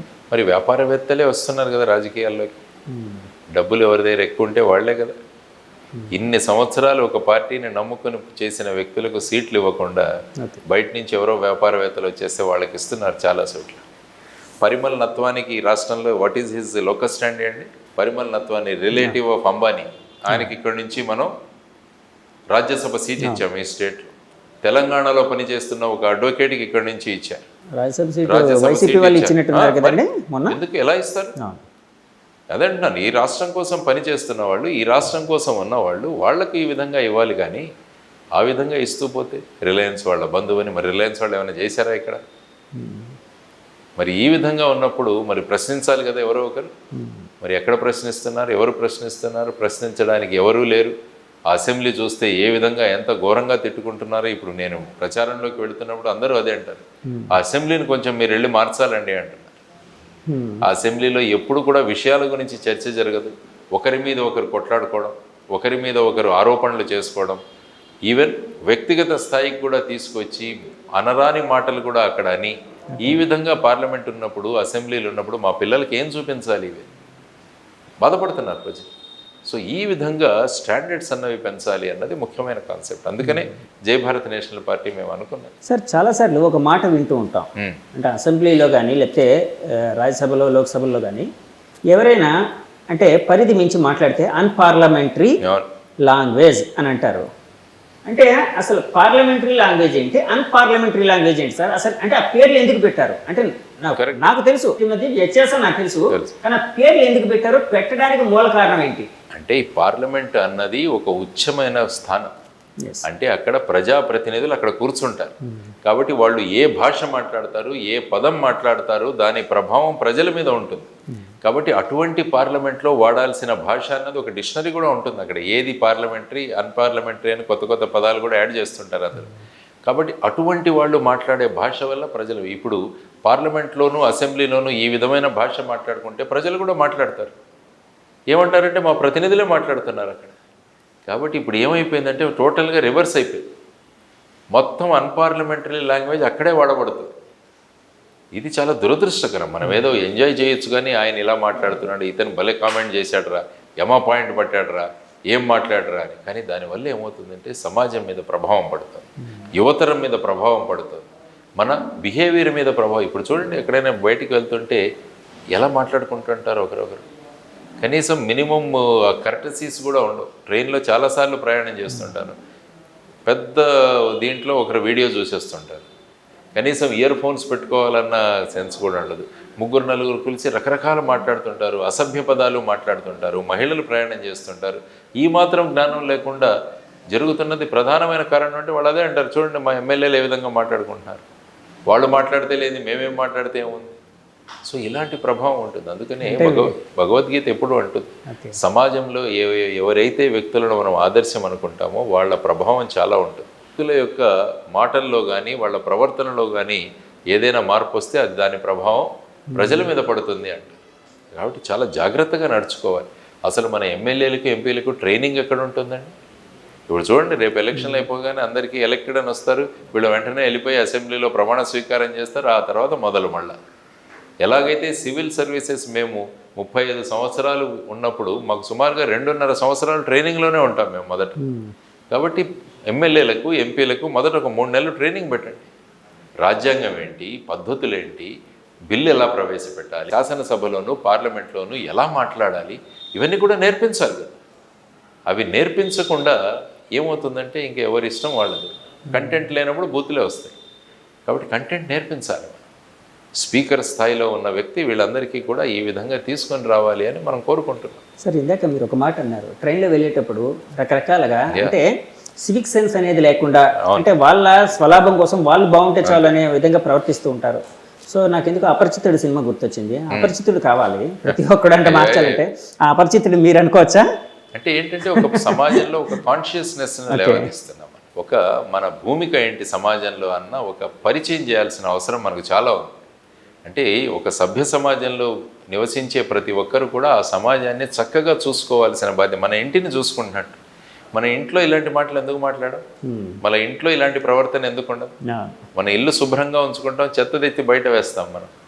మరి ఇల్లు శుభ్రంగా ఉంచుకున్నప్పుడు మన సమాజాన్ని, మన రాష్ట్రాన్ని, దేశాన్ని కూడా ఉంచుకోవాలి కదా. అందుకని attachment to the nation, attachment to the country అన్నది రావాలి, అటాచ్మెంట్ టు ది స్టేట్ రావాలి. అందుకనే జై భారత్ నేషనల్ పార్టీ మేనిఫెస్టోలో మీరు చూస్తే పిల్లలకు ఎన్సిసి అన్నది కంపల్సరీ, కాలేజీల్లో ఎన్ఎస్ఎస్ అన్నది కంపల్సరీ చేస్తామని. అంటే ఒక క్రమశిక్షణ చెందిన విద్యార్థి, ఒక సామాజిక బాధ్యత ఉన్న వ్యక్తి, ఈ ఇద్దరు కలిస్తే రేపు ఒక ఉత్తమ పౌరుడిగా మనం యువతరాన్ని తయారు చేయవచ్చు అనేది మా జై భారత్ నేషనల్ పార్టీ కాన్సెప్ట్. మా మేనిఫెస్టో ఒకసారి చూడండి, మొత్తం కూడా ప్రజలు మనది, మన రాష్ట్రం, మన దేశం అన్న భావనలతో తీసుకువెళ్ళాలన్నదే ప్రధానమైన కోరిక. అంటే నా నుంచి మన అనేది ప్రొజెక్ట్ చేద్దాం అనేది అంతే అండి. ఎందుకంటే అనేక దేశాలు ముందుకు ఎందుకు వెళుతున్నాయంటే ఈ కాన్సెప్ట్ ఉంది కాబట్టి. కానీ మన రాష్ట్రంలో, మన దేశంలో అన్ఫార్చునేట్గా ఇంకా కూడా మతాలని, కులాలని, ఈ విధంగా భావాలతో వ్యత్యాసాలు తీసుకురావడం వల్ల ఏముందంటే మనకు ఇది మన రాష్ట్రం, ఇది మన దేశం అన్న కాన్సెప్ట్ రావట్లేదు. Only India Pakistan cricket match జరుగుతున్నప్పుడే ఈ భావం ఉంటుంది. సరే, ఈ మార్పులని రావాలని అంటే చాలామంది ఆలోచన పరులు లేకపోతే మీలాంటి వాళ్ళు అనుకుంటూ ఉంటారు. చాలామంది అంటే రాజకీయాల్లో ఉండే వాళ్ళు కూడా ఇలా కాకుండా వేరే విధంగా ఉంటే బాగున్నాయని అనుకునే సందర్భాలు కూడా కొన్నిసార్లు ఉంటాయి. కానీ స్వాప్నికంగా తయారవ్వలేదా సార్? ఎందుకంటే నాకు మీరు అంటూ ఉంటే నాకు ఒకటి గుర్తొచ్చింది, రాహుల్ సాంకృత్యయన్ రాసిన 20వ శతాబ్దం నవల గుర్తొచ్చింది. సో అందులో లాగా అంటే మనది, మన ఆస్తి ఇలాంటివి లేకుండా మన సమాజం, మన బాబు అంటే అవసరమైనంత వరకే తీసుకోవడం, అవసరమైనంత వరకే తిండి తినడం, ప్రతి ఒక్కరు కంట్రిబ్యూట్ చేయడం, వర్క్ని శ్రమని కంట్రిబ్యూట్ చేయడం, మొత్తం అంతగా చక్కగా ఉంచుకోవడం, ఇలాంటివన్నీ అందులో చూపించారు. ఇలాంటి ఒక స్వాప్నిక లోపం అనే లోకం అనేది కనిపిస్తూ ఉంటుంది. అంటే ఇలాంటిది సాధ్యపడుతుందా సార్? బేసిక్గా అంటే మనం ఇప్పుడు ఇలాంటి సినేరియోలో మనం ఊహించచ్చా? బేసిక్గా దీనికి కావాల్సింది విద్యా విధానాల్లో మార్పు రావాలి. విద్యా విధానాల్లో మార్పు రావాలి, ఆలోచన విధానాల్లో మార్పు తీసుకురావాలి. అది సాధ్యమే. మన కమిట్మెంట్ ఎంత ఉన్నదనేది, ముఖ్యంగా పొలిటికల్ కమిట్మెంట్ అన్నది ఎంత ఉన్నది, పొలిటికల్గా ఎవరెవరిని ఎన్నుకుంటున్నాం అన్న దాని మీద ఆధారపడి ఉంటుంది. అందుకనే మేము అడుగుతున్నాం ప్రజల్ని, ఆలోచించండి. మూసపోసిన రాజకీయాలకు మీరు బలి కాకండి, కొత్త విధానాలను తీసుకొద్దాం, ఒక ప్రయత్నం చేద్దాం అన్నది మా కాన్సెప్ట్. చూద్దాం ప్రజలు ఏ విధంగా స్పందిస్తారు.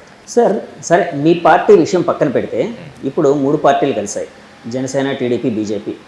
సో ఆ కలయికని ఒక పార్టీ అధినేతగా మీరు ఏ విధంగా చూస్తారండి?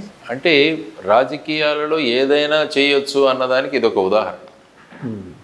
అంటే మొన్నటి వరకు ఒకరినొకరు దూషించుకున్న పార్టీలు వాళ్ళ దగ్గరికి వచ్చేసి మరి ఈ విధంగా వచ్చినప్పుడు మరి ఏ విధంగా వీళ్ళు కొనసాగుతారన్నది కూడా, అంటే కేవలం కుర్చీలో కూర్చోవడానికి ఏదైనా చేయొచ్చు, సిద్ధం అన్నది, ఏదైనా సాధ్యం అన్నది వీళ్ళంతా అనుకుంటున్నారు.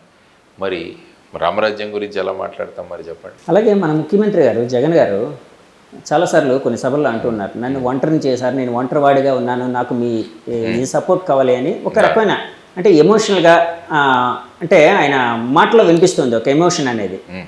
సో దాన్ని ఏ విధంగా చూడాలంటారు? ఎప్పుడైనా ఉన్న సిచ్యువేషన్లో ప్రజలకు చెప్పి వాళ్ళ సానుభూతిని తీసుకురావడానికి కూడా రాజకీయ నాయకులు ప్రయత్నిస్తారు. వారు దాని గురించి మాట్లాడుతున్నారు కానీ ప్రత్యేక హోదా గురించి ఏ స్పీచ్లో మాట్లాడలేదు, విభజన హామీల గురించి మాట్లాడలేదు, వీళ్ళు మాట్లాడలేదు, వాళ్ళు మాట్లాడలేదు, మోడీ గారి సభలోనే మాట్లాడలేదు. ఇంకేముందండి? అంటే ఇటువంటి సెంటిమెంట్లు రేజ్ చేసి మన టోటల్ ఎమోషనల్స్ మీద నడుస్తుంది రాజకీయం. ఎమోషన్స్, సెంటిమెంట్స్, దీన్నే పోస్ట్ ట్రూత్ ఫినామినా అంటారు. అంటే ఏ విధంగా సత్యాలు లేని విషయాలను సత్యాలను నమ్మిస్తూ ఓటర్ల యొక్క వాళ్ళ ప్రభావాన్ని మన చేతుల్లో పెట్టుకోవడానికి చేసే ప్రయత్నాలు ఏవైతే ఉంటాయో దాటినే పోస్ట్ ట్రూత్ అంట. ఇప్పుడు చూడండి, ఎవరైనా మాట్లాడుతున్నారా?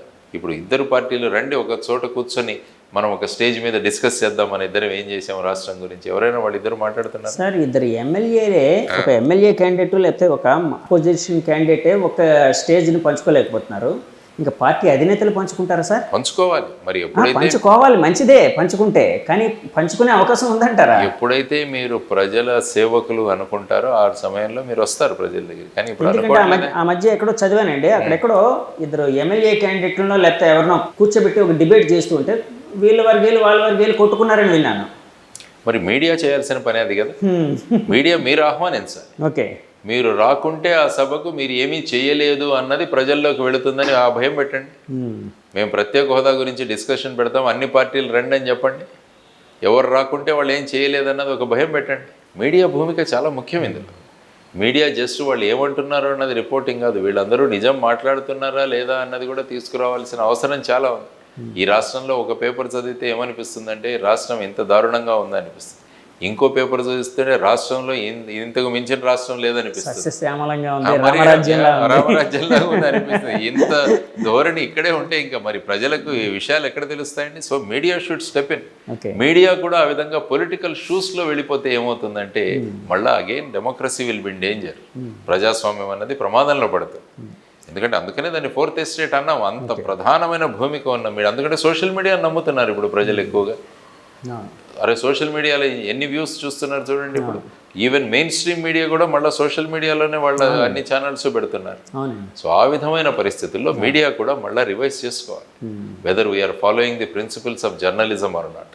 అందరినీ విమర్శిస్తుంటుంది మీడియా, మరి వాళ్ళని కూడా who will bell the cat చాలా ఇంపార్టెంట్. మీడియా కూడా అనుకోవాలి, మనం ఏదైతే ఇతరులలో ఇది తప్పు అని చెప్పే స్థాయి మనకున్నప్పుడు వెదర్ మనం కరెక్ట్ చేస్తున్నామా లేదా అన్నది కూడా ఆత్మావలోకనం చేయడం చాలా అవసరం. That is for a good democracy. నేను అడుగుతున్నది దాని గురించి కాదు, ఒక మంచి ప్రజాస్వామ్యం కోసం. ఎందుకంటే ఇల్లు బాగుండాలనుకుంటాం మనం, ఎప్పుడు ఆనందంగా ఉండాలనుకుంటున్నాం, బయటికి వెళ్తే స్వేచ్ఛగా వెళ్ళాలనుకుంటున్నాం. భయాలు, ఆందోళనలు, నా భూమి ఉంటుందో లేదో, రేపేమవుతుందో, ఇలాంటి భయాందోళనలో ప్రజలు ఉన్నప్పుడు అది it's not a good democracy. అది మంచి ప్రజాస్వామ్యం కాదు. కాబట్టి ప్రజాస్వామ్యం మారాలన్నదే జై భారత్ నేషనల్ పార్టీ యొక్క ప్రధానమైన పక్షం. మీరు అన్నారు కాబట్టి అంటే ఇందాక మీడియా కూడా ఆత్మావలోకనం చేసుకోవాలని అన్నారు కాబట్టి మేమైతే దానికి సంసిద్ధంగా ఉంటామండి. మా ఆత్మావలోకనం చేసుకుంటూ ఉంటాం. అలాగే ఇంకా ఫైనల్గా ముగించే ముందు ఆ మధ్య మీ మీద ఒక ఆరోపణ వచ్చింది. జేడి లక్ష్మీనారాయణ గారు అంతకుముందు అంతా తెలుగుదేశం పార్టీకి సపోర్టివ్గా ఉండేవారు, చాలా సపోర్ట్ చేసేవారు. అనుకోకుండా జగన్ గారిని ప్రేజ్ చేస్తూ ఇది చేస్తూ ఉన్నారు. సో దానికి సంబంధించి మీరు ఒక ఇది కూడా ఇచ్చారు, అంటే దానికి చాలా ఇంటర్వ్యూలో చెప్పారు. అంటే ఏ పరిస్థితుల్లో మీరు అక్కడ పొగడాల్సి వచ్చింది, లేకపోతే అంటే ప్రభుత్వం చేస్తున్న పనుల్ని ప్రేజ్ చేయాల్సి వచ్చిందని. ఇప్పుడు నేను అడిగే స్ట్రైట్ క్వశ్చన్, ఇప్పుడు లక్ష్మీనారాయణ గారు ఏ పార్టీకి సపోర్టర్గా ఉన్నారు? ప్రజలకు సపోర్టర్గా ఉంటాం కానీ నేను ఎప్పుడు పార్టీలకు సపోర్ట్గా ఉండను. మేము ఇప్పుడు కూడా ప్రజలు బాగుండాలని కోరుకుంటాం. అందుకనే మేము పార్టీతో వచ్చాం. లేకుంటే ఏదో ఒక పార్టీతో వెళ్ళాల్సిన అవసరం ఉండేది కాదు. అన్ని పార్టీలు కూడా ఈ రాష్ట్రానికి న్యాయం చేయట్లేదు అన్న అభిప్రాయానికి వచ్చిన తర్వాత ఒక ఆల్టర్నేటివ్ ఉండాలి అని చెప్పి ప్రజలకు విషయాలు తెలియజేయాలన్న ఉద్దేశంతోనే దీనికి వచ్చాము. ఎందుకంటే ప్రజాస్వామ్య ప్రక్రియలో పార్టీలు నిలబడ్డాలి, ఇవన్నీ కూడా జరుగుతుంటాయి. సో ఇది ఒక లాంగ్ డ్రాన్ బ్యాటిల్. ఇది ఒక ఎలక్షన్ కోసం వచ్చిన పార్టీ కాదు. ఇది వెళ్తుంది నెక్స్ట్ గ్రామ పంచాయతీ ఎలక్షన్స్, కార్పొరేషన్ ఎలక్షన్స్, ఈ విధంగా ముందుకు తీసుకెళ్తాం ఈ పార్టీ. ఎందుకంటే ప్రజలలో ఒక క్రెడిబిలిటీ, ప్రజలలో ఒక విషయాల మీద మాట్లాడే కెపాసిటీకి ప్రజల స్థాయిని పెంచితే అప్పుడు రాజకీయ పార్టీల స్థాయి కూడా పెరుగుతుంది. ఆ విధంగా ప్రజలను చైతన్యవంతులుగా చేయడానికి వచ్చింది జై భారత్ నేషనల్ పార్టీ. సార్, ఇందాక నేను ఇంటర్వ్యూకి వచ్చే ముందు ఓ మిత్రుడితో మాట్లాడుతూ ఇలా జేడి లక్ష్మీనారాయణ గారు ఇంటర్వ్యూ చేయడానికి వెళ్తున్నానంటే ఆయన తన క్వశ్చన్ అడగమన్నాడు. సో ఆయన క్వశ్చన్ నా క్వశ్చన్గా అడుగుతూ ఉన్నాను. పవన్ కళ్యాణ్ గారు పిఠాపురంలో ఎమ్మెల్యేగా పోటీ చేస్తున్నారు. అంటే మా పార్టీకి ఏం సంబంధం అని అనొద్దు, అంటే అందరనే కాబట్టి నేను అడుగుతున్నాను. సో అక్కడ ఆయన గెలిచే అవకాశం, అంటే అక్కడ రాజకీయ పరిస్థితులు ఎలా ఉన్నాయని అనుకుంటూ ఉన్నారు? అంటే ఎందుకంటే మీరైతే ఆలోచిస్తూ ఉంటారు కదా, అన్ని పార్టీలు మూసో చూస్తూ ఉంటారు, అన్ని పరిస్థితులు తెలుసుకుంటారు. సో అక్కడ ఎలా ఉందని మీరు అనుకుంటున్నారు? ఆయన రాజకీయ భవిష్యత్తు ఏ విధంగా ఉండబోతుంది అనుకుంటున్నారు? పవన్ కళ్యాణ్ గారు పిఠాపురం ఎన్నుకున్నారు. పిఠాపురంలో వెళ్ళారు. ఆయన అనేక సర్వేలు ఇవి చేయించుకునే వెళ్ళి ఉంటారని నేను అనుకుంటాను. పిఠాపురం ఎప్పటి నుంచో కూడా అనుకున్నారు ఆయన. ఇంతకుముందు కూడా ఐ థింక్ లాస్ట్ ఎలక్షన్స్ అప్పుడు కూడా వారిని పిఠాపురంలో నిలబడమని చాలా మంది కోరినట్టు అప్పుడు మా మీటింగ్స్ లో అప్పుడు మీరు జనసేనలో ఉన్నారు కదండి, జనసేనలో ఉన్నప్పుడు 2019. ఆ తర్వాత ఆయన ఇక్కడ గాజువాక మరియు భీమవరం ఎన్నుకోవడం జరిగింది. ఆ సమయంలోనే చాలా మంది పిఠాపురం వెళ్తే బాగుండేది కదా అని కూడా అభిప్రాయం వ్యక్తం చేశారు. కానీ వారు అప్పుడు ఉన్న మెంబర్షిప్స్ ఇవన్నీ చూసి ఇక్కడికి వచ్చారని చెప్పి నాకు చెప్పడం జరిగింది. I'm not privy to that. ఇప్పుడు వారు ఎన్నుకున్నారు పిఠాపురం. ఆ తర్వాత పిఠాపురమా లేకుండా కాకినాడ ఎంపీ కూడా అన్నారు. ఆయన టీ టైం ఉదయ్ గారు ఉన్నారు. ఫర్ ఎగ్జాంపుల్ పైనుంచి ఏదైనా అడ్జస్ట్మెంట్ అవ్వాలంటే ఉదయ్ ఇక్కడికి వస్తారు, నేను ఎంపీగా కూడా వెళ్ళే అవకాశం ఉంది, అమిత్ షా గారు మాట్లాడతారని కూడా ఒక ఇంటర్వ్యూలో వారు చెప్పినట్టు నేను విన్నా. సో పిఠాపురం ఏమవుతుందంటే it is going to B a very very tough battle.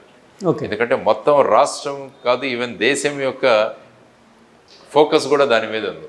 ఎలా అంటే ఎందుకంటే పవన్ కళ్యాణ్ గారు అక్కడ నిలబడ్డారు కాబట్టి ఒక పార్టీ అధ్యక్షులుగా. ఆ తర్వాత మధ్యలో అక్కడ ఉన్న వర్మ గారు ఆయన అపోజ్ చేయడము, తర్వాత వారు వచ్చి టైఅప్ చేయడము, ఆ తర్వాత వంగా గీతా గారిని అక్కడ నిలబెట్టడము, మధ్యలో ముద్రగడ పద్మనాభం గారు వైసీపీలో జాయిన్ అవ్వడము, ఇవన్నీ కూడా ప్రభావాలు ఆ పిఠాపురం చుట్టే తిరుగుతాయి. ఇప్పుడు ఫర్ ఎగ్జాంపుల్ పోతిన మహేష్ గారు కూడా ఐ థింక్ జనసేన నుంచి ఆయన రిజైన్ చేసి వైసీపీలో చేరారని విన్నారు. కాబట్టి ఏమవుతుందంటే ఇప్పుడు వైసీపీ పార్టీ కూడా అక్కడ పవన్ కళ్యాణ్ గారి మీద అన్ని అస్త్రాలు ఉపయోగిస్తారు. కాబట్టి ఆ విధంగా it is going to be very very tough fight there. కానీ ఆయనకున్న ప్రజాదరణ, ఆ తర్వాత ఆయన ప్రజలకు మేలు చేద్దామనుకున్న ఒక పాజిటివ్ కాన్సెప్ట్ అన్నది ఐ థింక్ ఆయనకు పెద్ద డిఫికల్ట్గా ఉండకపోవచ్చు అని నేను అనుకుంటాను. సార్, ఇప్పుడు యాక్చువల్గా మీరు జనసేనలో చేరినప్పుడు అంటే ఐడియాలజీ అదే మీది ఆయనది కుదిరింది, అంటే భావాలు పార్టీకి సంబంధించి అనుకోవచ్చు కుదిరాయి. తర్వాత బయటకు వచ్చేసారు మీరు, మీకుండే వ్యక్తిగత పరిస్థితులు కావచ్చు, మీ ఆలోచనలు బట్టి. సరే, ఇప్పుడు వేరే పార్టీలో ఉన్నారు.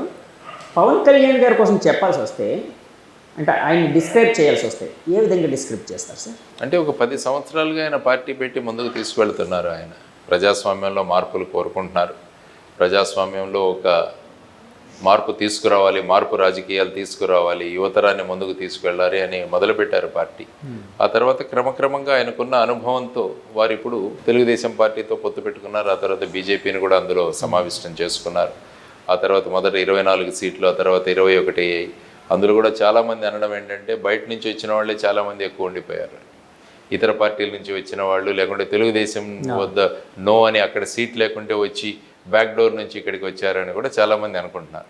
కాబట్టి వీటన్నిటిని కూడా వాళ్ళు బేరేజ్ వేసుకుంటూ ఉంటారు. ఫైనల్గా ఏంటంటే ఈసారి జనసేన నుంచి కొంత రిప్రజెంటేషన్ శాసనసభలో ఉండాలి, so that political party continue అవుతుంది అన్న కాన్సెప్ట్ కూడా ఉండవచ్చు అండి. అదర్వైజ్ ఈసారి కూడా ఎవరు ఎన్నిక కాకుంటే మళ్ళీ దాన్ని ముందుకు లాగడం అన్నది కూడా చాలా సమయం పడుతుంది, చాలా శ్రమ తీసుకోవాల్సి వస్తుంది. మేబీ ఇవన్నీ ఆలోచించి ఆయన ఆ విధమైన నిర్ణయం తీసుకొని ఉండవచ్చు. So let us see, is a party president. ఆయన పార్టీ ప్రెసిడెంట్, ఆయన నిర్ణయాలు తీసుకోవడానికి ఆయనకి పూర్తిగా స్వేచ్ఛ ఉంటుంది. ఆయన అనేక పరిస్థితులను తీసుకుని ఆ తర్వాత ఈ విధమైన నిర్ణయాలు తీసుకునొచ్చు. కానీ పార్టీ ప్రెసిడెంట్ ఎప్పుడు కూడా తనను తీసుకున్న నిర్ణయాలకి తన బాధ్యత వహించవద్దు. ఇప్పుడు నేను కూడా ఒక పార్టీ ప్రెసిడెంట్గా తీసుకున్న నిర్ణయాన్ని రేపు ఏదైనా అయితే నేను బాధ్యత వహించాలి. కాబట్టి చాలా బాధ్యతాయుతమైన పోస్ట్. కాబట్టి వారు కూడా ఆ పోస్టులో తీసుకున్న నిర్ణయాలన్నిటికీ కూడా రేపు వారు సమాధానం ఇచ్చుకోవాల్సి వస్తుంది. కాబట్టి ఇవన్నీ కూడా దృష్టిలో ఉంచుకొని వారు ఈ విధమైన నిర్ణయాలు తీసుకొని ఉండవచ్చు. లెట్ us see, మే 13న ఏ విధంగా ఓటర్లు వాళ్ళ మనసును నిర్ణయించబోతున్నారో, వారు ఓటు ద్వారా వాళ్ళ అభిప్రాయాన్ని ఏ విధంగా వ్యక్తం చేసుకుపోతున్నారన్న చూద్దాం. సార్ చాలాసార్లు నేను బయట వింటుంది మీకోసం అడిగినప్పుడు, అంటే జేడి లక్ష్మీనారాయణ గారి కోసం లేకపోతే ఆయన పార్టీ కోసం అడిగినప్పుడు చాలామంది, అంటే నాకు 10 మందిలో 8 మంది 7 మంది నాకు వినిపించిన మాట అయితే ఉంటుందండి, అది క్లారిటీ కావాలని అడుగుతున్నారు.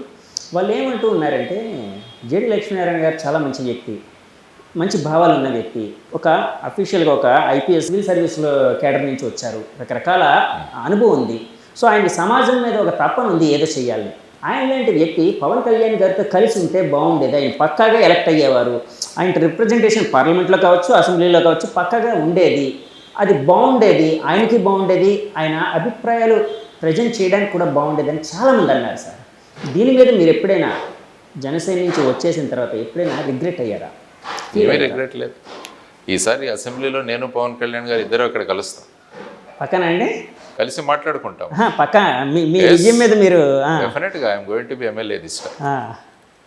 ఎన్నిక అవుతాను సార్. అవును, ఇప్పుడు ఎమ్మెల్యే అంటున్నారు, మొన్నటి వరకు మీరు విశాఖపట్నం ఎంపీగా కూడా పోటీ చేస్తానన్నారు.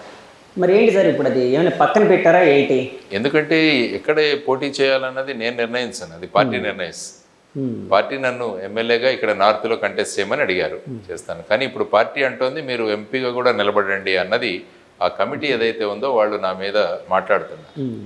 సో దాని విషయం కూడా నేను ఒక నిర్ణయం తీసుకోవాలి త్వరలో. ఓకే ఎంపీ కూడా మీరు కంటెస్ట్ చేయండి, అక్కడ గతంలో మీరు కంటెస్ట్ చేశారు, తర్వాత మన క్యాండిడేట్లు 4-5 ఉన్నారు అక్కడ ఈసారి విశాఖ బరిలో. కాబట్టి మీరు ఎంపీగా కంటెస్ట్ చేస్తే ఆ రెండు కూడా ఒకే symbol, MP symbol MLA symbol కూడా ఒకటే, వాళ్ళు ఈవీఎంల్లో యూజ్ చేయడానికి కూడా ఉంటుంది. కాబట్టి అడ్వాంటేజ్ మన వాళ్ళకి వెళ్ళొచ్చు అని కూడా మా పార్టీ వాళ్ళు అంటున్నారు. చూడాలి, అగైన్ ఒక మీటింగ్ ఉంది మాకు, ఆ మీటింగ్ తర్వాత నిర్ణయిస్తారు. మీకు ఏదైనా సింబల్ కేటాయించారా సార్? మా symbol torch light. Torch light torch bearer లాగా ఉంటారు. టార్చ్ బేరర్ కి టార్చ్ ఇచ్చి మేము దారి చూపిస్తాం, వెలుగు చూపిస్తాం.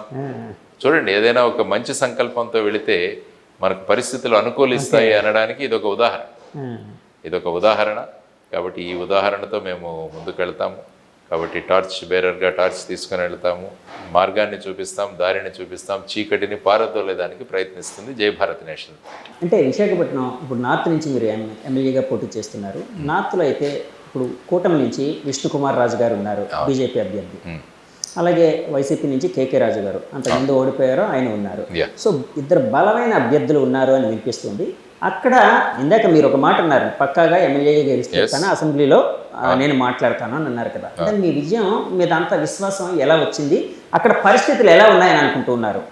నా క్యాంపెయినింగ్ నేను చక్కగా చేసుకుంటున్నాను, ప్రజల్లో మమేకమవుతున్నాను, డోర్ టు డోర్ వెళుతున్నాను, ప్రజల స్పందన కూడా బాగుంది. ఒక మార్పు రాజకీయాలు తీసుకురావాలనుకుంటున్నాను. ఉత్తర విశాఖను ఉత్తమ విశాఖగా చేయాలన్న సంకల్పన అక్కడ వ్యక్తం చేశాను. ముఖ్యంగా డ్రగ్స్, గాంజా ఇటువంటి వాటి నుంచి దూరం చేయాలి. పిల్లలకు చక్కగా ఒక మంచి పెద్ద library, knowledge hub, skill development centre, cultural centre ఇవన్నీ కూడా ఆ ప్రాంతంలో ఏర్పాటు చేసి విశాఖపట్నం నార్త్ని దేశంలోనే ఒక ఉత్తమ మోడల్ కాన్స్టిట్యుయెన్సీగా తయారు చేయాలన్నది నా కాన్సెప్ట్. అంటే ఒక ఎమ్మెల్యే ఏం చేయగలడు అన్నది చూపించాలి మిగతా ఎమ్మెల్యేలకి. ఆ సంకల్పంతో నేను ఉన్నా. ఆ సంకల్పాన్ని ప్రజలకు వ్యక్తం చేశాను ఓటర్స్. సార్ చేయండి, మీతో పాటు మేము ఉన్నాం, మేము మార్పు కొనుక్కునే వాళ్ళం, ఆ విధంగా మేము ఖచ్చితంగా చేస్తామని ప్రజలు ముందుకు వస్తున్నారు. కాబట్టి నా విజయం అన్నది జరుగుతుందని చెప్పేసి నేను ఎలక్షన్ అనగానే డబ్బులు పంచే సంస్కృతి అయితే ప్రతి చోట ఉందండి. కొంతమంది తెలిసి పంచుతారు, కొంతమంది అంటే అవతల వాళ్ళకి తెలియకుండా పంచడం అనేది ఉంది. ఈ పార్టీ ఆ పార్టీ అని కాదు, 100 కోట్లు పెట్టాల్సిన పరిస్థితి ఉంది అని చెప్పి చాలాసార్లు ఆఫ్ ద రికార్డ్ మనం ఎన్నోసార్లు వింటూ ఉంటాం చాలామంది దగ్గర. మీరు డబ్బులు ఖర్చు పెట్టి అవతల వాళ్ళు ఒక చైతన్యం తేవడానికి ఇచ్చేస్తున్నారా, లేకపోతే ఎలాంటి ప్రయత్నం చేస్తూ అవతల వల్ల చైతన్యం రగిలించడానికి చేస్తున్నారు? మా పార్టీ బేసిసే జీరో బడ్జెట్ పాలిటిక్స్. డబ్బులు పంచే ప్రసక్తే లేదు. మేము మాకున్న అభిమానాన్ని పంచుతాం వాళ్ళకి, మేము ఏం చేస్తాము అన్న విషయాలను పంచుతాం వాళ్ళకి, మేము ఏ విధంగా కాన్స్టిట్యుయెన్సీని నియోజకవర్గాన్ని ముందుకు తీసుకువెళ్తాము అన్నది పంచుతాం. ఆ తర్వాత వచ్చేసి నిరుద్యోగ సమస్యని ఏ విధంగా తీరుస్తామో అన్నదాన్ని పంచుతాం.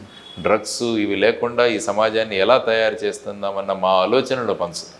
కాబట్టి ఇటువంటి వాటిని మేము పంచుతాం, కానీ మేము డబ్బులు పంచే పార్టీ కాదు ఇది జయ భారత్. సార్, ఇందాక ఒక మాట అంటే మనం ఇందాక అవాయిడ్ అయ్యాం కొంత, అంటే దారి తప్పింది. నేను ఒక క్వశ్చన్ అడిగాను.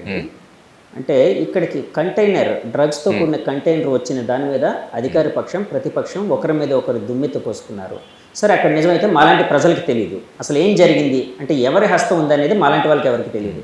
కానీ బీయింగ్ ఏ ఇన్వెస్టిగేటివ్ ఆఫీసర్ అంటే ఇంతకు ముందు మీకు ఎక్స్పీరియన్స్ ఉంది కాబట్టి, అంటే ఇప్పుడు అక్కడ విషయాలన్నీ ప్రతిదీ తెలియాలని కాదు, కానీ ఏం జరిగి ఉండొచ్చు అన్న దాని మీద ఒక క్వశ్చన్ అడిగాను సార్. దాన్ని అంటే ఒక్కసారి చెప్పండి. ఇప్పుడు ఏమవుతుందంటే దాంట్లో unless you have the details, container order చేసిన వాళ్ళు ఎవరు, ఎందుకు చేశారు, భారతదేశంలోనే ఈస్ట్ ఇంత తక్కువ ధరలో మనకు దొరుకుతున్నప్పుడు బ్రెజిల్ నుంచి తీసుకురావాల్సిన అవసరం ఏంటి?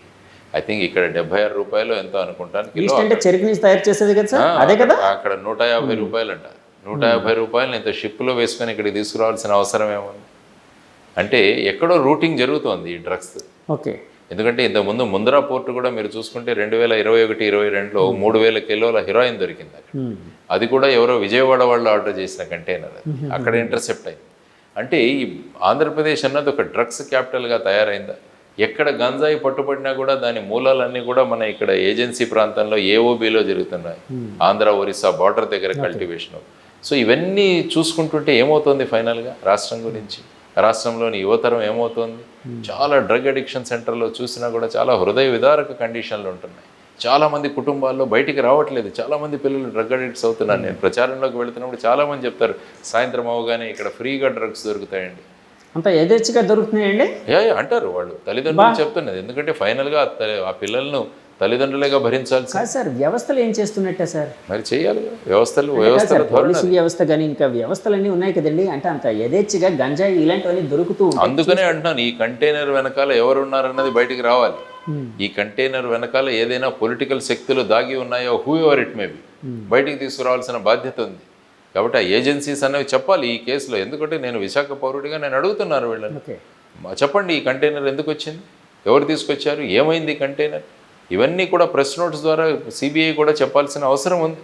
ఎందుకంటే ఇది ఒక స్మాల్ ఇన్వెస్టిగేషన్ కాదు, it is affecting the lifes of people. ప్రజల యొక్క జీవితాలతో, యువతరం యొక్క జీవితాలతో ఆడుకుంటున్న విషయం. ఈ విషయంలో క్లారిటీ రావాలి, లేకుంటే తల్లిదండ్రులు ఎంత ఆందోళనలో ఉన్నారో మీకు తెలియదు. సో వీటన్నిటి గురించి ఆలోచించాలన్నదే మా కాన్సెప్ట్. 2014లో మీరు ఎలక్షనీరింగ్లో ఉన్నారు. 14 పరిస్థితులు కూడా గమనించి ఉండొచ్చు మీరు. అంటే ఎందుకంటే మీరు అప్పటికే చాలా కాలేజీలు ఇలాంటివి తిరుగుతూ ఒక సోషల్ అవేర్నెస్ ప్రోగ్రామ్స్ చాలా చేసేవారు. 2019 నుంచి రాజకీయాలకి గమనిస్తున్నారు, ఇప్పుడు ఫుల్ ప్లెజ్డ్గా రాజకీయాలు అయితే ఉన్నారు. సో అప్పటికి అంటే 2014 నుంచి ఈ 5 ఏళ్ళు బేరీజ్ వేస్తే ఒక పార్టీ అధినాయకుడిగా మీకు ఎలాంటి ఆలోచన వస్తుందండి? ఏముంది, రాష్ట్రం అంటే టీడీపీ ప్రాతినిధ్యం వహించిన కాలం అండ్ వైసీపీ ప్రాతినిధ్యం వహించిన కాలం, ఈ 2 ప్రభుత్వాలు కూడా ప్రత్యేక హోదా తీసుకురాలేకపోయాయి. ప్రత్యేక హోదా ఒకటి వచ్చింటే రాష్ట్ర పరిస్థితులే మారేవి. మరి ఇక్కడ ప్రత్యేక హోదా ఇవ్వలేమంటున్నాం. మరి అక్కడ డోలారా గిఫ్ట్ సిటీకి ఇన్ని రాయితీలు ఎందుకు కల్పిస్తుంది ప్రభుత్వం, కేంద్ర ప్రభుత్వం? అహ్మదాబాద్ నుంచి 40 కిలోమీటర్ల దూరంలో గిఫ్ట్ సిటీ అన్నది ఒకటి తయారవుతుంది పెద్దది. ఎక్కడా లేని విధంగా అక్కడ ఈ ఫైనాన్షియల్ సోర్సెస్ అన్నీ కూడా, అక్కడ స్టాక్ ఎక్స్చేంజ్ కూడా రాత్రి 11 గంటల వరకు నడుస్తుంది. ముంబైలో కూడా నడవదు, దేశంలో ఎక్కడా నడవదు. కాబట్టి అక్కడ నడిపిస్తున్నారు. తలుచుకుంటే దెబ్బలు కుదరదు. మరి ఇక్కడ మరి మాకెందుకు ఇవ్వట్లేదని వీళ్ళు ఎందుకు అడగలేకపోతున్నారండి? మీరు అడుగుతారు రేపు? నేను అడిగాను, నేను రోజు అడుగుతున్నాను. నేను అరెస్ట్ అయ్యాను ఈ విషయంలో. ఢిల్లీలో వెళ్ళి ఏపీ భవన్లో జంతర్ మంతర్లో ఆందోళన చేశాం మేము, అక్కడ సెమినార్లు కండక్ట్ చేశాము. ఇక్కడ ప్రతి ప్రాంతంలో కూడా మేము దీని గురించి మాట్లాడుతున్నాం. మరి ఇవన్నీ అవుతుంటే మరి ఏమి పట్టినచ్చు ఉన్నది ఈ పార్టీలు? మళ్ళీ వాళ్ళతోనే వెళ్ళి పొత్తు పెట్టుకుంటున్నారు. మరి ఏమీ చేయలేదని అడగట్లేదు. ఏమైంది రాష్ట్రం ఫైనల్గా? ఇప్పుడు 12-13 లక్షల కోట్ల అప్పుల్లో ఉన్నదట. మరి ఏం చేశారు మీరు? ఇంతకుముందు రాజధాని లేదు, పోలవరం లేదు, రైల్వే జోన్లు లేవు, విభజన హామీలు లేవు.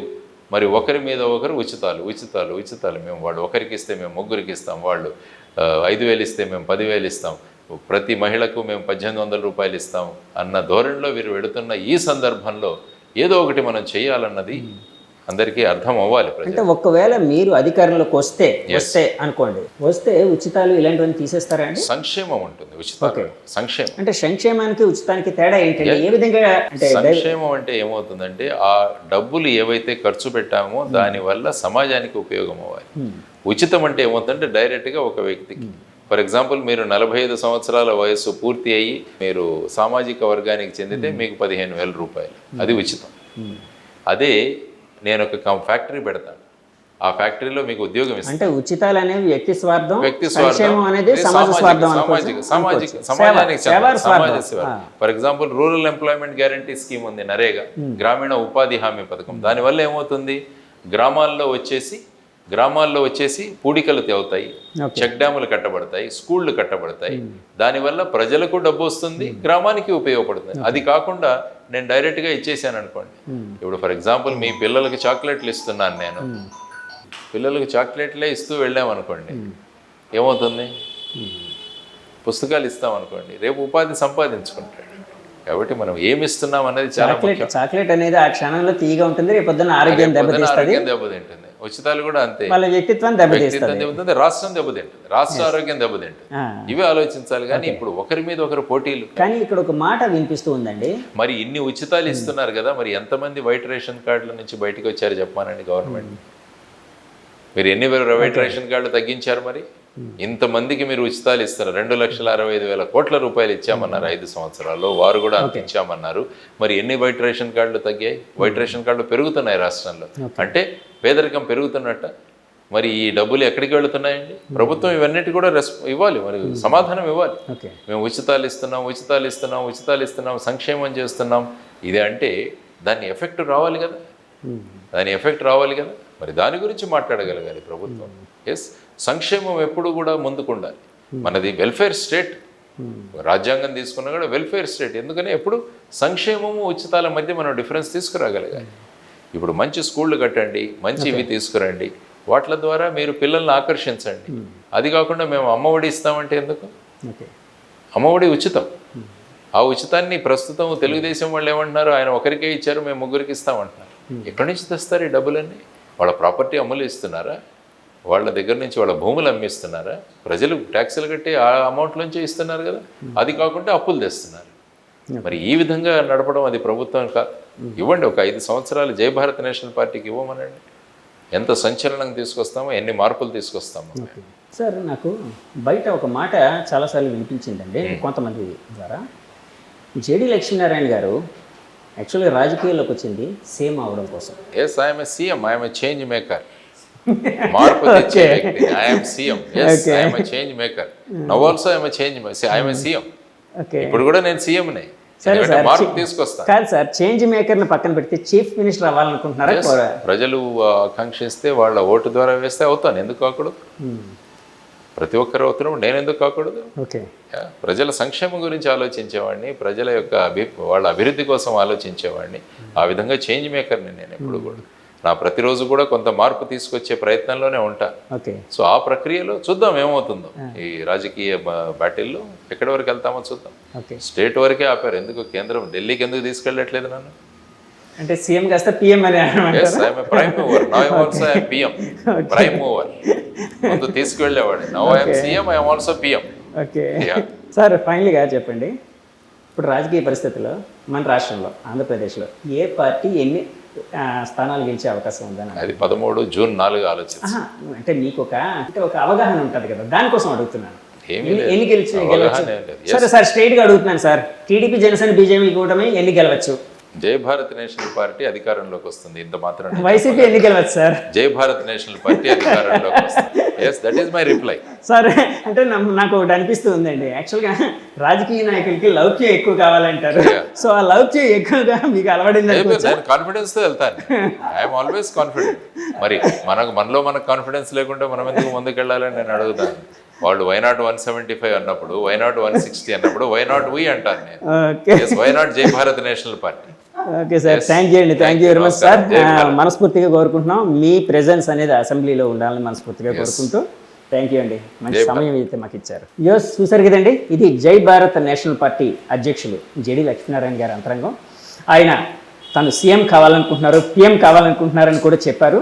సో సీఎంకి పిఎంకి కొన్ని అర్థాలు కూడా చెప్పారండి. ఈ ఇంటర్వ్యూ మీకు నచ్చితే మా ఛానల్ లైక్ చేయండి, కామెంట్ చేయండి, షేర్ చేయండి, సబ్స్క్రైబ్ చేయండి. Thank you very much. Signing off me Jagadish from journey with Jagadish. By by.